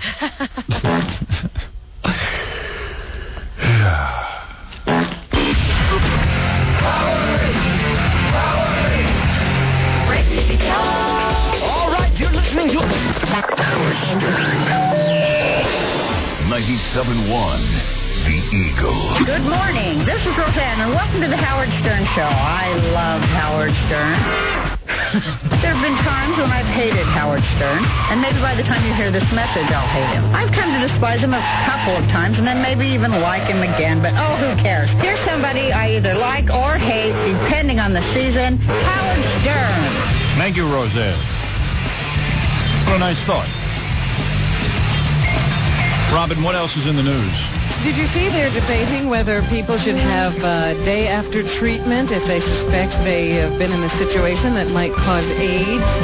What do you do? Because they used to have that for VD years ago. They used to give the GIs these kits where you could like hose your penis down or something if you had if you thought you might have gotten venereal disease. Remember that? Certainly they've always had these morning after things for people who thought they might get pregnant. Mm-hmm. So now they're saying that people who've had a risky sexual encounter sometimes show up in their doctor's office and the doctor gives them AIDS drugs. Right away. Ward off HIV, yeah. You mean if you take the drugs immediately, you might get rid of it completely? You might not get it. Wow. You know, because AIDS doesn't show up right away. It takes a while to develop. So they figure if you jump on it real quick, it won't come. Do they have any proof that makes a difference? Absolutely not. Oh, who's issuing? Well, some doctors are doing it, and some aren't. And now the Centers for Disease Control is asking doctors to give their opinions. There are no studies to support whether it works or not, but they are saying that other routes of transmission, it has been proven effective. If you get stuck with a needle by someone, you know, you're treating someone who has AIDS, and then you stick yourself with that needle. They have been doing that in those cases, and they say there is some proof that it prevents infection. All right, then I'm for it. What do you, I don't know. I say try everything. That's it, baby.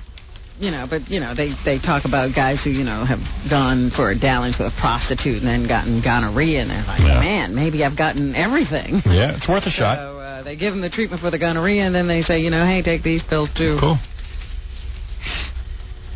So we'll see if it works in a few years, I guess. Meanwhile, speaking of sex, we're having all kinds of problems in the military because of it. Yesterday, the guy who was supposed to be the front runner to become the new head of the Joint Chiefs of Staff had to withdraw his name from consideration. Air Force General Joseph Ralston. He bowed out because he said that there was absolutely no support for him anymore as a result of his admission to having an affair several years ago with a civilian employee of the CIA while he and his wife were separated. Jeez. While he's separated, he had an affair, and that's wrong. You know, I saw an article the other day. It's getting crazy because when you start to analyze it, Eisenhower, Truman, they all had affairs. The president himself has had affairs. JFK had affairs. You name it, they've had affairs. And now, when this one woman had an affair, they threw her out of the military. But guys are always excused. And that's what they say. This is that Congress is, especially Democrats in Congress, are taking revenge for the treatment of Kelly Flynn. Right. They should. By the Air Force, because this is also an Air Force general. Yeah. Here is Defense Secretary William Cohen, who will now have to look for a replacement for this guy because he essentially had the job. William Cohen is the Defense Secretary? Mm-hmm. I didn't know that. Is he a Jew? I don't know. Jews in charge of defense? Cohen. I didn't. C-O-H-E-N? Yeah, I didn't check his credentials. Well, would you? Would you? The timing was, difficult for him. Had there not been the other case, Lieutenant Kelly Flynn, that it would have been different, perhaps. Screwing in any form shouldn't be a crime. People have to do it, apparently. Yeah, I mean, come on. That's what make the world go round. So, you know, you're married, you fall in love with somebody. Should that be a guy not in the military? I don't know. This guy was separated. You know, everybody keeps pointing out that these are really different cases. Part of Kelly Flynn's problem was that she lied. Yeah. And that she disobeyed orders. Right, because they told her not to see the guy anymore. But they're not taking that into consideration. Even this guy's wife isn't angry at him anymore. You know, the woman he was married to at the time. Yeah, she was like, hey, we were separated. Here's Linda Ralston. Who's that? She's the wife. Wow. She even went on front of the camera? Mm-hmm. I want to see him punished, through his career? No. For something that happened a long time ago, no. I think we did settle our differences at that time. Yeah, they're not even married anymore. Oh, really? Yeah, she has no problem with this whole thing. Well, she's not even married to him. No. Oh, this is absurd. This is absurd. Well, Nita Lowey, who's a Democratic congresswoman from New York, says that maybe the military, it's time for them to revise their maybe policies in this area, and they can ensure that there's equality for all. Actually, we have two choices. Either change the laws or enforce the current laws fairly and consistently. So there, now we got this big mess. I guess nobody will be able to take a job except you can get elected to the presidency, but you can't have any job if you've cheated on your wife. Right. Or husband, as the case may be. Meanwhile, President Clinton is still embroiled in the Paula Jones case, and everybody's fighting that out all over the place. Right. She was on the cover of one of the national news magazines this week. She says she wants an apology. Oh, man, I hate her. Why? I hate her, what she is doing. What is her problem? Because, first of all, my feeling is that she is just milking this for money, that she went up to see the then governor. I don't know what. She was a state worker. Yeah. I don't know, but if now, when you're she went up to his hotel room. Hold it. Yeah. When you're a state worker, you essentially work for the governor of your state. Whatever. So if the governor requests to see you, yeah, I don't know. What do you do? So she went up to a hotel room. The guy propositioned her. He said, hey, you want to get it on? She said no. He didn't hold her there against her will. She left, and that was you're it. telling a story that he doesn't tell. He says he didn't even remember this. There you go. But I believe even her story. Let's say she's right. Let's say she's telling the truth. There's nothing. There's if your boss tells no you to crime. come to a room, Howard. No, he didn't tell her to come to a room. Of course he did. They got together in a room. It's a big difference. How dare you? No, I'm not. I'm telling you the truth. She's even claiming that. He didn't force her into that room. He said, "You want to come up to a hotel room?" If Mel Karmazin, who's the boss of this company, said, "You want to come up to a hotel room and be with me?" Come to my hotel room, Robin. I want to talk to you. Yeah. What do you think? I'm not going to come? Yeah. Oh, you're nuts. You know what? He's got to see you in a hotel room? What are you, a nitwit? I don't think Mel would do that. Oh. Mel wouldn't do that, but I'm just saying Then why wouldn't I go to the hotel room? No. I've certainly come to your hotel room. Yeah. You never have. I have too. I don't remember. Always with other people around. Well, of course. Yeah. But no, Paula Jones's suit ridiculous. is, you are and also being, there's you are being ridiculous. And there, not at all. There's also people who have said, "I'm not being naive at all." Yes, you are. There are women who are sexually harassed for real, and they will have no chance. I'm not saying of whether course she it was does. sexually harassed or not. I'm simply saying the scenario where the governor of the state She's suing him for sexual harassment. She's suing him for sexual harassment. You more than likely go. She's suing him for sexual harassment. And you don't expect that the governor is going to pull down his pants and say, "Hey, come on." They were big. Have some. First of all, your analogy is stupid. Mel Karmazin is your boss who you work with every day. She doesn't work with the governor every day. But she meets the guy at a party. Worker. No, she's a state worker who's attending a function. Yeah, and she's flirting with the governor. Who said she was flirting? They were. Please. She has no work relationship with the governor. You are making that claim. You're just arguing to argue. No, that's ridiculous. There isn't a person I know. There isn't an intelligent person I know who doesn't feel this. You don't know the story. Yeah, okay. I don't know the story. So she goes up to the governor's room because she works with him every day. It's a little different you coming up to my room or Mel's room or going up to the governor's room when you don't know him. every day, but if Mel said, Robin, come meet me in a hotel, please. I would. Recreate the scenario. Here's the scenario. A trooper comes up there and says, the governor would like to see you in his hotel room? Yeah. Doesn't she say never met him why? before. Of course. She says why. He wants to talk business, wink, wink. Yeah. She knows why he's going up there. I'm not going to discuss this He's with attracted to her. I'm not going to discuss this with either one of you. Well, tell us the conversation. Jackie Well, then tell us. crimes every afternoon. Tell us the conversation then. Tell us what went on. I don't know if there was a wink. Tell us what she's claiming. What is she claiming? She's claiming that state troopers came up to her while she was at this Democratic function. Right. And said, come up. The governor would like to see you. Come to his room. Had there been contact between her and the governor before? They might have spoken. And what were they speaking about, according to Paula Jones? No idea. Yeah, I'll tell you what they were speaking about. Monkey business. Ah, right. Okay, fine. She went up to the room. He said to her, okay, you want to get it on? She went, no, and then run out of the room, and then he didn't chase her down and tackle her. I will say this. How do you know? Because she's not claiming that. She's not claiming she was raped or tackled. Look, when you're or forced. If the President of the United States... No, here's what's going on. He's the President of the United States. There's a lot of Republicans who would like to see the President sidetracked with this. Of course, that's true. And this is all the religious right. What happened between him and this woman? That's what I'll tell you exactly what happened. Nothing. You don't and there are know women that. every day who are sexually harassed on the job. And she could be one of them. No, that's all I'm saying. she is not. Why are you jumping to conclusions? I'm jumping to What are you saying happened? Are you saying more happened? Excuse me. What is she claiming happened? I'm not defending her. I'm simply saying this what is she claiming happened? What is she claiming happened? Ridiculous. You seem to be following the story. She is claiming that a guy who had a lot of power and authority asked her to come to a room. She did not know why. And the next thing she knows, she's talking to a penis, not a guy. That's not true. That's what she claims. That's not what she claims. Absolutely, she claims this. She claims she went up to a hotel room after meeting... stood in front of her and requested oral pleasure. Yeah, and she left. That's right. So what happened? She feels that was wrong, and what she wants to regain is her reputation because it was implied in some kind of publication that she went up there willingly and was one of his little chippies or something. She did go up there. No, it wasn't that it was implied she's a chippy. It was implied that she went up there willingly, which she did. No, it was also implied that she did something that nobody's going to sue because somebody said, well, she came down and refused. Then sue the publication. Well, that's why I don't understand who's being so why she's suing the president because she's going to try to embarrass the president into paying her off. Come on. This one's an easy one. No brainer. Something going on in that room or not, I do not know. We need to go to trial.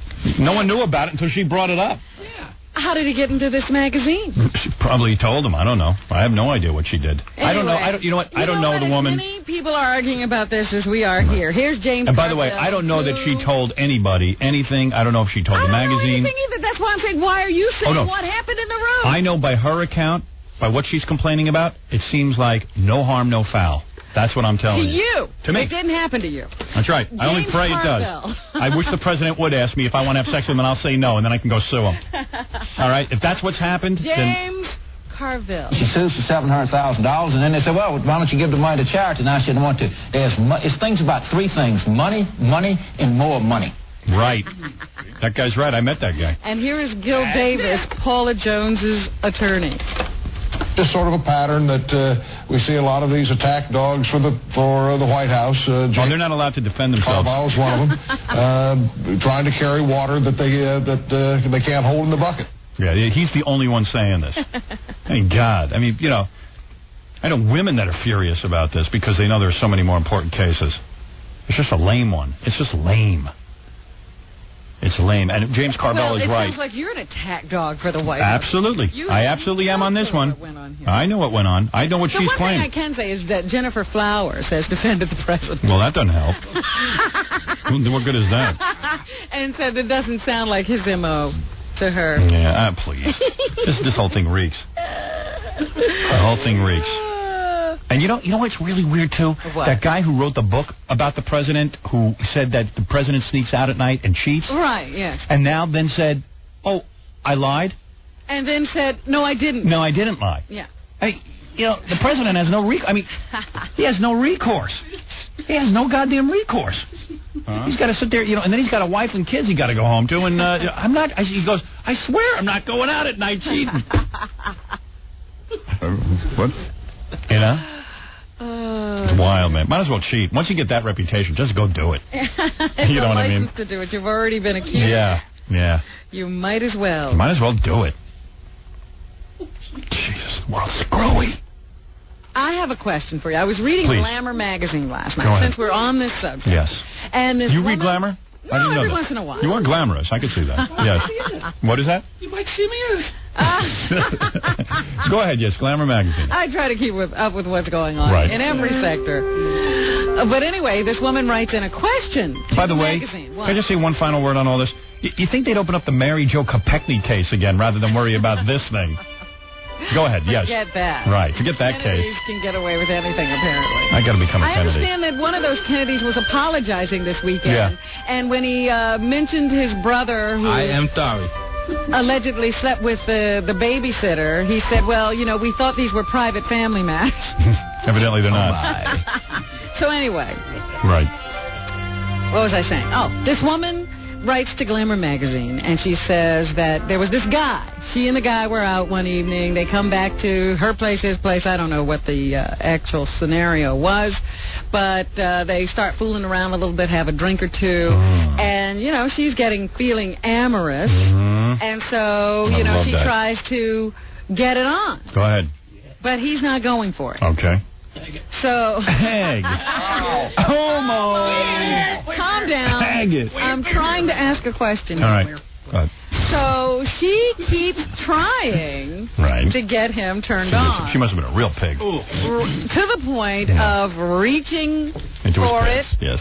and trying to make that happen. Mm-hmm. And after a few minutes or so, it doesn't happen, so she finally stops.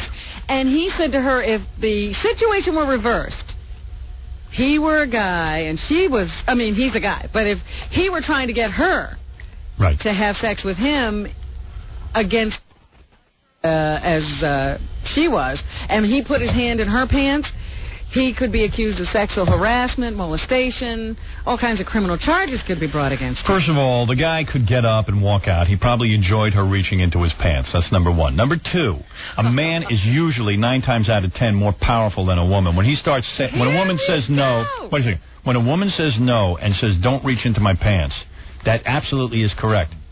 Don't do it. Don't do it. But what about if I'm a guy and I say don't reach into my pants and a girl does? That means reach in. Oh! Absolutely. Reach it, girls. I will always say don't reach into my pants. No means yes. No means yes with a guy. Just reach in and take what you want. Believe me. Work me. You are nuts. I'll go no, and then just reach in. But you can't speak for every man. Yes, I can. There isn't a man on this planet that want his thing fondled. Absolutely. Love it. Girls, feel free to reach into my pants anytime, and any guy's pants anytime. All right. Unless you're a tremendous pig. Oh. I speak for me and Fred and Jackie. So how is the girl supposed to know she's a tremendous pig and then she would be violating?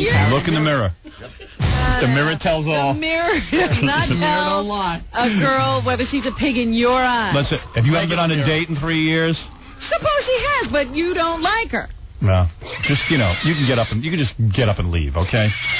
Please, stop that nonsense. Please, don't even bother me with that kind of question. I'm telling you, it was like... Here, come over here and reach into my pants, see if I stop you. If you say no, I'll stop. Right. Police. No, I won't say no.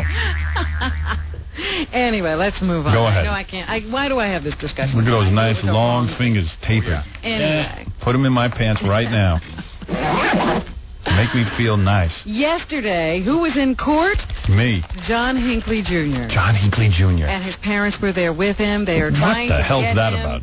some unrestricted visitation. Oh, come on. That guy should have been killed. Their son is not the same as he was several years ago. Here's He's John probably crazier. Hinckley Sr. All right, John Hinckley Sr. first? Yeah. All right.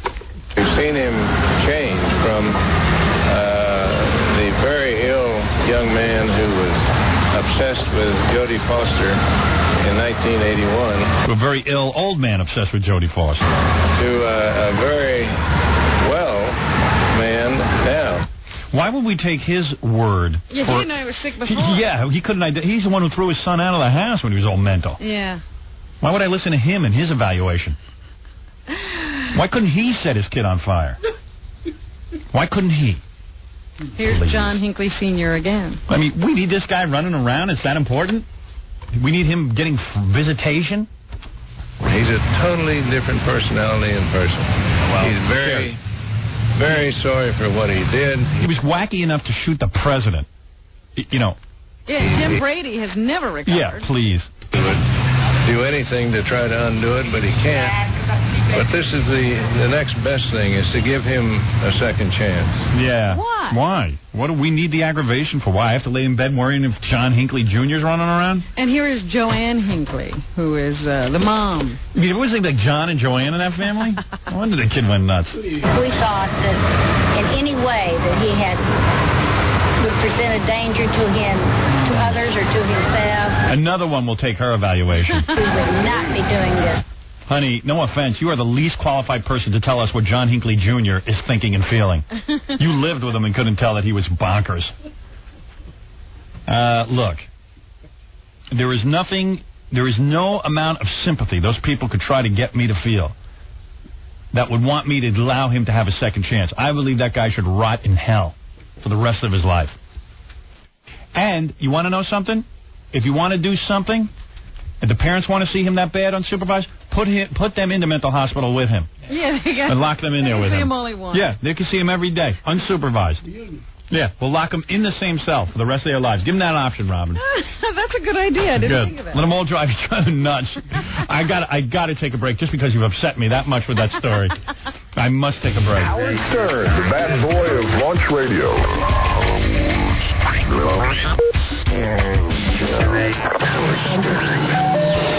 97.1, The Eagle. Stern, he's no screen bag.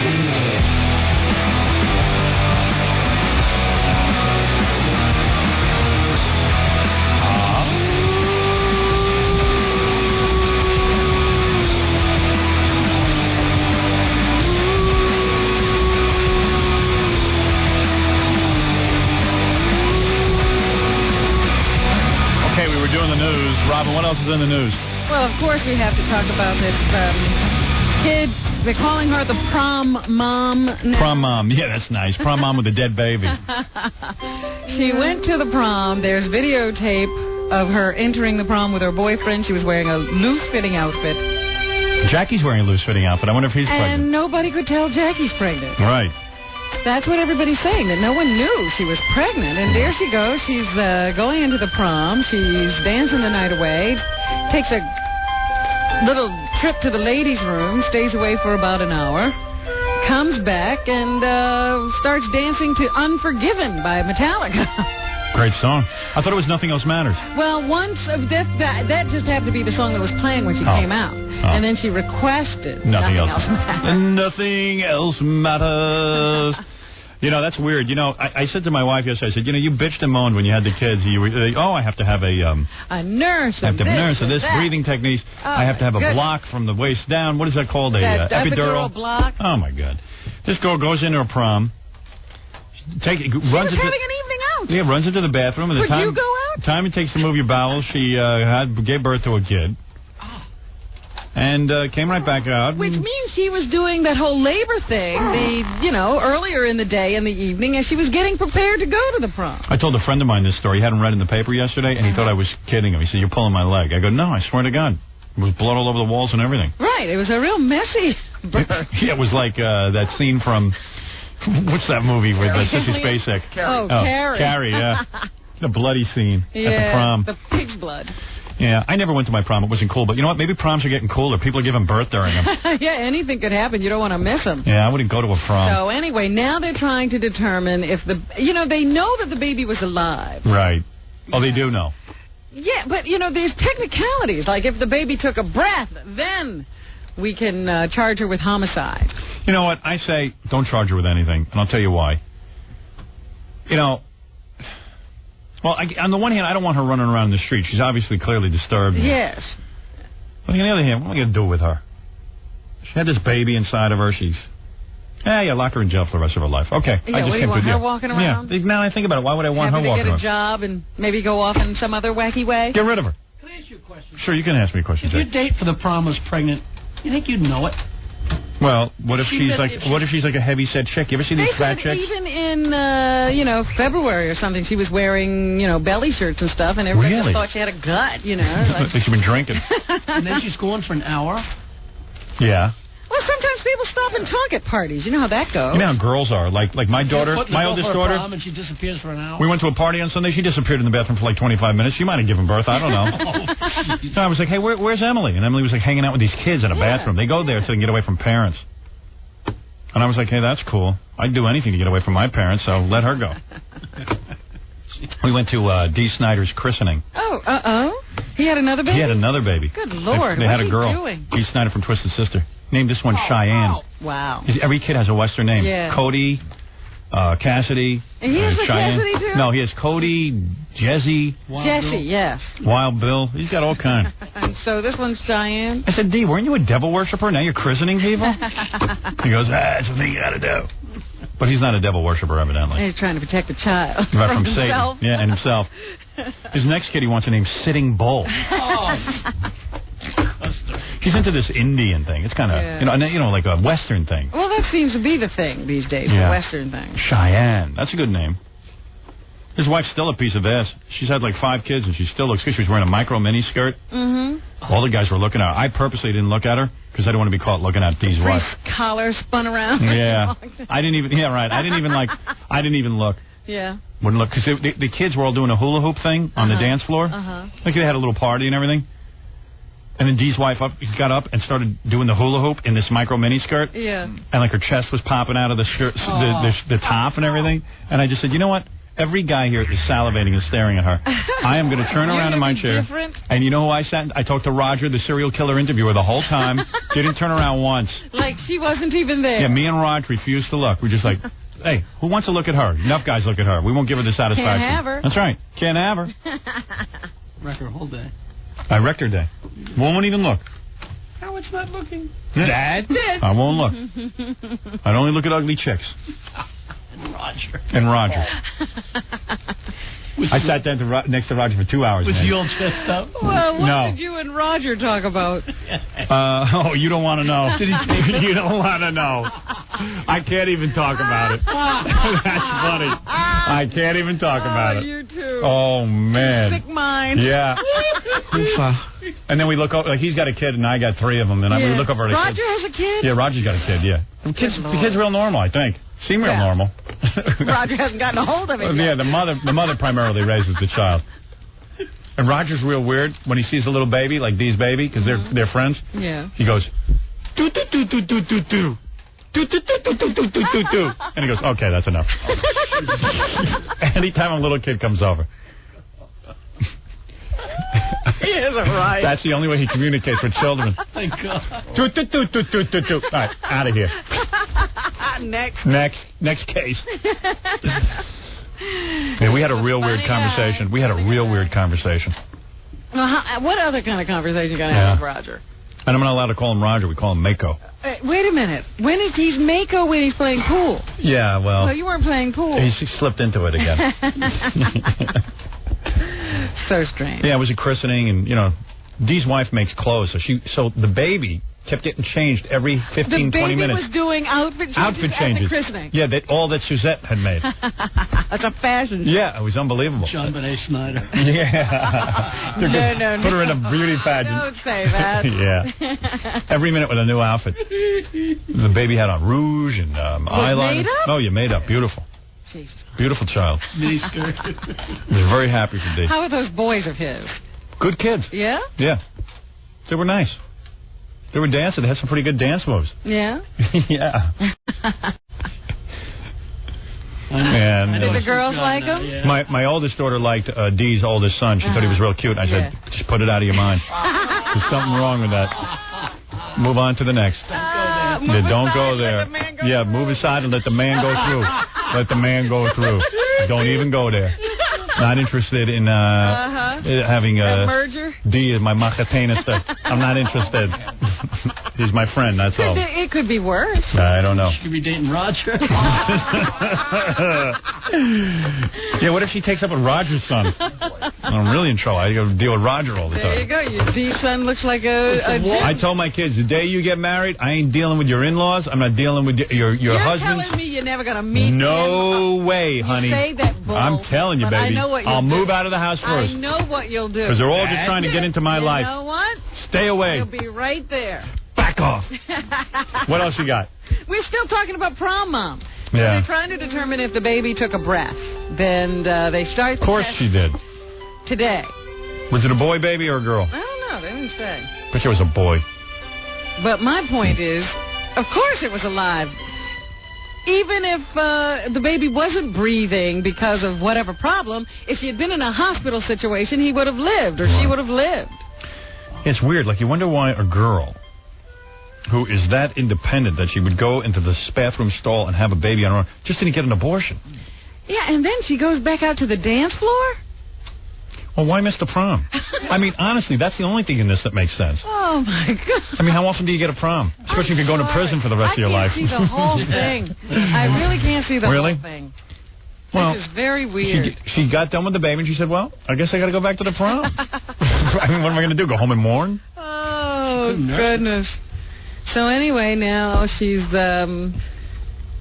stuck at home waiting to hear the results of these tests to determine if she's going to be charged with murder or not.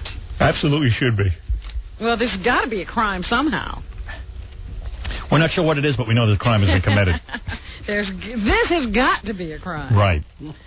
Although she won't do much time. If the guy who we had that kid on today whose father burned him up when he was 6 years old, and he miraculously survived, 90% of his body burned, almost beyond recognition. And, I mean, so she just gave birth at the prom and, basically let the baby die or something. Yeah, I don't think the baby felt much. Yeah, I think you do it. I think you do like a 6-month probation. Pick up some garbage on the side of the road. Right, and they let you out. Community service. Put on one of those orange outfits. Get a stick. Yeah. With a nail at the bottom. Yeah. Clean up a little. Police say a Yonkers City worker is being charged with blowing out the window of his neighbor's Jeep because the neighbor had sold his house to a black woman. Yeah, well, that's a touchy subject.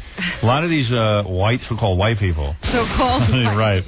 They, I lived in Roosevelt. People used to, they'd say, please don't sell your home to black people. Because already all the white people are leaving. And then a guy would, in the middle of the night, he would move out, and black people would move in the next day. Yeah, but was anybody bombing out or blowing Oh, out? people, yes. That's why people moved out in the middle of the night. Remember I told you people used to move out in the middle of the night? That's why. It's very hard to accept. Well, I thought times had changed. Very hard to accept. I'm getting out of town, baby. Ryan Kotash was arrested yesterday at his home in his mostly white neighborhood, and he could get 5 to 15 years in prison if convicted on charges of third-degree arson. Wow. And criminal mischief. The woman who bought the home has already moved in, and she said every neighbor that she has met so far has been very kind to her. The district attorney in the area says that people in the neighborhood cooperated in this case. He'll be treated very well in prison, this guy. A spur-of-the-moment blood drive. Yeah, this is a good place for him to go. Yeah. And what you in for, man? Live near black people. What's that guy in for, man? He won't tell me. What's that? He burned down a house. Got a black person gonna move in there? All right. Thank you. Wife. Come here, honey. A spur-of-the-moment blood drive for Betty Shabazz drew an overflow crowd. Did you give? No, I'm anemic. I was down there.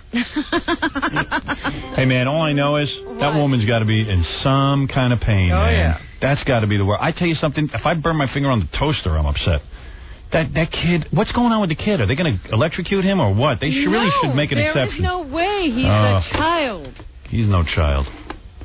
He's not even human. 61-year-old Betty Shabazz remains in critical condition. They say they're going to give her 5th operation today. Wow. God knows what she's going to look like when she gets out of there and what she's going to feel like. By the end of the day yesterday, 265 pints of blood had been donated. Many more people had offered, according to the Greater New York Blood Center blood drive organizer. And they will continue on Thursday and Friday to collect blood. Wow. A former Army private from New Jersey claims she engaged in 3-way sex with 2 drill sergeants. Can you give blood during your period? Sure, why not? I mean, without getting an injection, I mean. No, don't be can't? stupid. I was thinking maybe you could go down there. That's so stupid. And why not, though? That's not blood. It's not? What is it? They call it menstruation, don't they? That's not blood? They don't call it bleeding. But that's not blood? No. What is it? It's menstruation. Oh, I never knew that. Oh, that's gross. Oh, what's in that? Menstruation. Ooh, Oh, so you can't donate that, huh? No. Nobody wants No, that. because I know, like you said, you don't like having needles put in you and stuff. But if you wanted to give blood to Betty Shabazz, maybe during your period you could give her some of that blood. They would know the difference. Absolutely. Ugh. Can't you just get a strainer? There's got to be some blood in it. It's a little, but Right. there's a lot of waste and Ugh, crap. I never knew that. Oh, for What are God's you, silly? sakes. I don't think about it. What are you, silly? I don't want to know. I really didn't know. Oh, that poor woman. Oh, my God. Did you hear what I just said? No, I'm thinking about Betty Shabazz. I mean, seriously, and then, seriously, Keep up. I'm at another story. she ain't going to look like Halle Berry when they get done with her. That's the thing. I mean, it's just really bad. Oh, Jackie. It's really bad, man. And that grandson, he should really rot in hell. She's a pretty good woman. She's been through a lot in her life. Watched her husband get gunned down. Easy time. No, he's not. Anyway, yes, you were saying another story. A former Army private from New Jersey claims she engaged in three-way sex with 2 drill sergeants. Hey, now. Why she's announcing that to us, I don't know. She's bragging. She's like a guy. I brag when I have sex. Be all you can be. Right. Be all you can be. I was with 3 guys. That's about all I can be. Sandra Davis's testimony came yesterday at Fort Leonard Wood, Missouri. The government is attempting to link Sergeant Todd Bell to an alleged plot by drill sergeants to have secret sexual liaisons with trainees. So what's her problem? Davis says her sexual relationship with Bell began while she was at Fort Wood for basic training. Bell says she initiated the three-way trip. You listening to the guy from Sling Blade having Yes, sex? That's pretty good. That's why I can't read this song. I know, yeah. Come on, Fred. What's the with you? He's like totally making a mockery of a story that I'm still not understanding. Yes, Bell, the drill sergeant, says the woman initiated the trip. Oh, I That's see. his defense. I see. That's why I was so thrown by the Sling Blade sex. Yeah. Fred painting testimony in the corner. in this case today. And I guess, are they doing any fighting in the military? Yeah, who's watching the country? It's now time to take advantage of us as a country because all of our military officers and the enlisted people are having sex. The president, the Kennedys, the military, everyone's screwing and no one's watching the border. No one. Well, hey, everyone's having a great time. That's why I try to tell my wife, I go, everybody's having sex, honey. Not you. Not me. Last night my wife goes, I would have sex with you this week. Like today. Uh-huh. But I feel my period coming. Now it's like, this is funny. yeah, she feels her period coming. And you want to get married. Yeah, so she can't touch me. I go, well, how does that feel? Oh, I'm uncomfortable. I see, you're always uncomfortable. There's always a reason. You know what I'm saying? Now your period's coming. I can understand your period's here. Now it's coming? Isn't it always sort of coming? Yeah, every 28 days. Yeah. It's around the corner. Meanwhile, soldiers are having oral sex on night watch. And I'm in bed alone. You're begging. Yeah. I tell you, I don't know how I got roped in. I was unconscious. I was in a semi-conscious state. Right for the picking. I was dopey. I was big and tall and dopey. I should have enlisted. I would have had a great life. Made a mistake. An Ohio man will spend the rest of his life in jail for the car bombing murder of his wife. I want to make an announcement to all my friends, and you're my friend. I'm thinking of becoming a woman. All right? Why? I've always hid this from you. I want to be a woman. And what do you think that will do for I think it'll make things better. All right? Thank you. Dang it. Dang it. So you just want to get rid of your penis. Right. Is that what you're saying? Yeah. We'll go see the doctor. Nothing but a burden to it. Yeah. An Ohio man will spend the rest of his life in jail for the car bombing murder of his wife. Burn victims have bigger penises than me. A federal judge sentenced Robert Wheeler to the maximum sentence at a hearing yesterday. Wheeler tearfully told the judge he didn't mean to kill his wife, Rhonda. He said he was trying to collect the insurance money from the car to pay off nearly $20,000 in gambling debt. But investigators said Wheeler killed his 30-year-old wife for her $100,000 life insurance policy. Wheeler's car exploded as she started it last April outside her Toledo office. She died 8 days later. Didn't mean to kill his wife. You think I have an attractive body? How would I know? In those posters, sure. Thank you. I just want to know why my wife's period is coming and I can't have Now, if we talk to her today, she'd say, "Oh, I never said that." Oh, no, she said it. She will swear that she didn't intend to imply that you couldn't have sex. No, she told me point blank. She said, I'd be having sex with you tonight, but my period's coming. I said, okay, whatever. 3 people are dead after a fight over food at a wedding in Pakistan. Oh. Police stormed a wedding reception yesterday where outlawed food was being served. Authorities say several guests opened fire on the police and they shot back. It's illegal to have food at weddings. Is it? Have you tasted some of the food at weddings?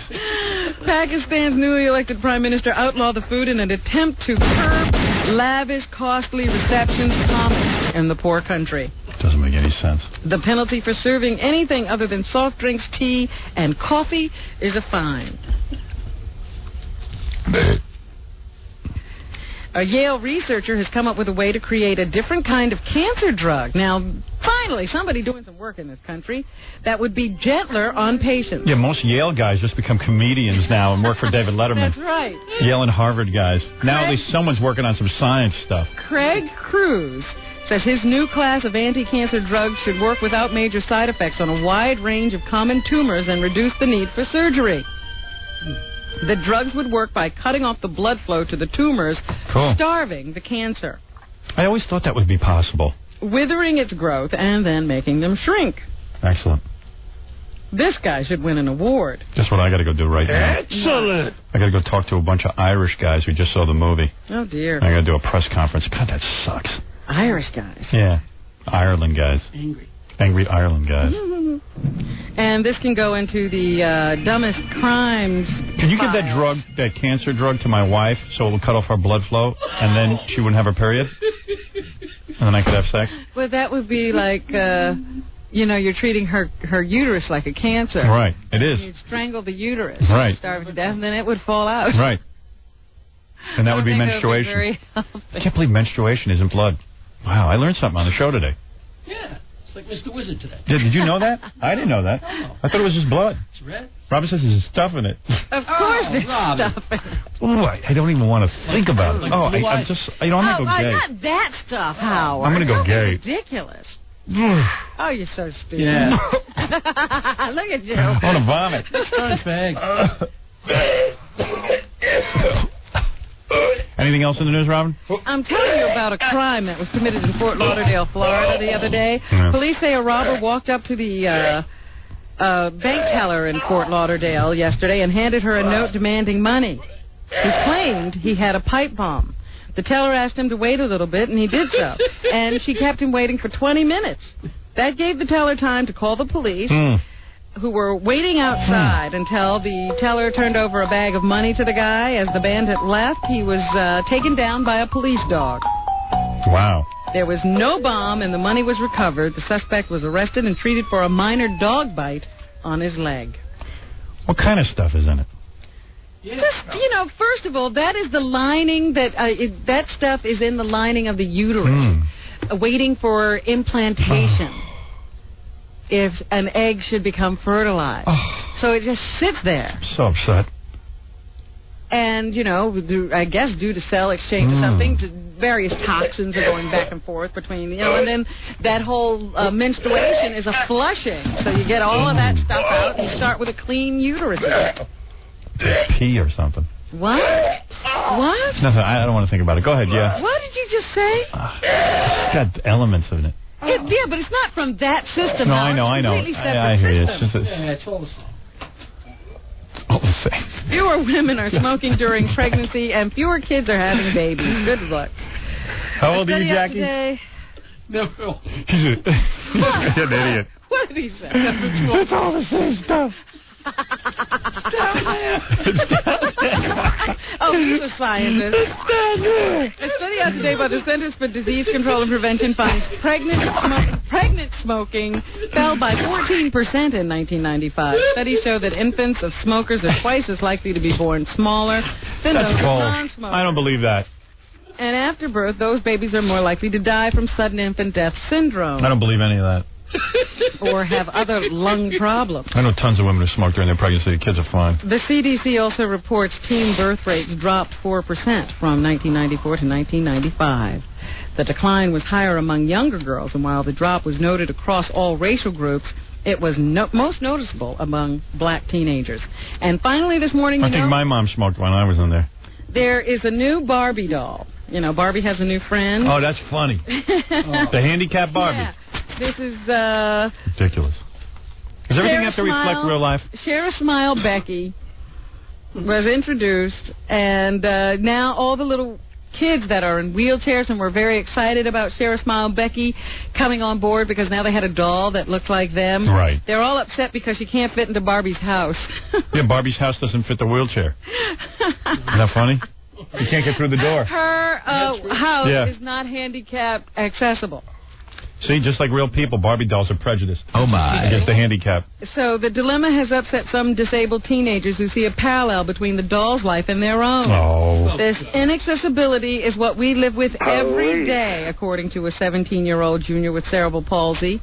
Last night I invented leprosy Gumby. I'm selling them. They have notified the Easter Seal Society of Washington about the doll's accessibility problems. I don't know what Mattel is going to do about this, but here they were trying to do a good thing. Right. And it has only gotten them into trouble. I wish they'd make a Barbie that would give birth during a prom. Little doll. Yeah. And finally, this in other doll news, there's a new doll. Baba Booey doll. His name is Billy, but Baba he's Booey. not out to catch girls. At Oh, 13 he's gay. inches tall, the anatomically correct Billy is the first out and proud gay doll. Oh, get out of here. How do you know that? So far, Billy's makers say the dolls have been hot sellers. For now, there are 4 models in various get-ups, from San Francisco Billy to Sailor Billy. More are on the way. Indian, dressed up like an Indian Billy. They say Billy has a message about human rights and gay visibility. Gay people. Thank you, Robin. That's what's happening Jackie- in our wacky world. Jackie, Penthouse, Stroke Page, Martland, Sergeant Pecker, Joke Man, each 78 wild minutes, $12, $4 shipping and handling, CD or cassette, buy 2, get 1 free. Call 1-800-323-KING. Saturday night, June 21 at the Lisner Auditorium, Washington, D.C. For information on raunchy jokes, visit JackieJokeman.com. Also, remember that Oasis's new CD will be out in the stores in August, thanks to Noel Gallagher for coming in. That was pretty cool. Yeah, it was a fun little personal concert we got. Also, David, the burn victim kid, who now is an actor. Dave, excuse me. He was here.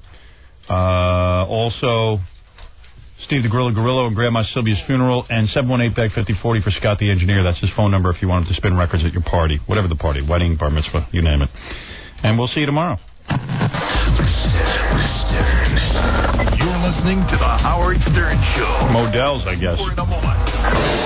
97.1, The Eagle. Hey, We're back with the Howard Stern Show. All right, let's do the plugs. Fred, you read them. Well. Friday night is King Norris up in Orangeburg, New York, a place called Company B's.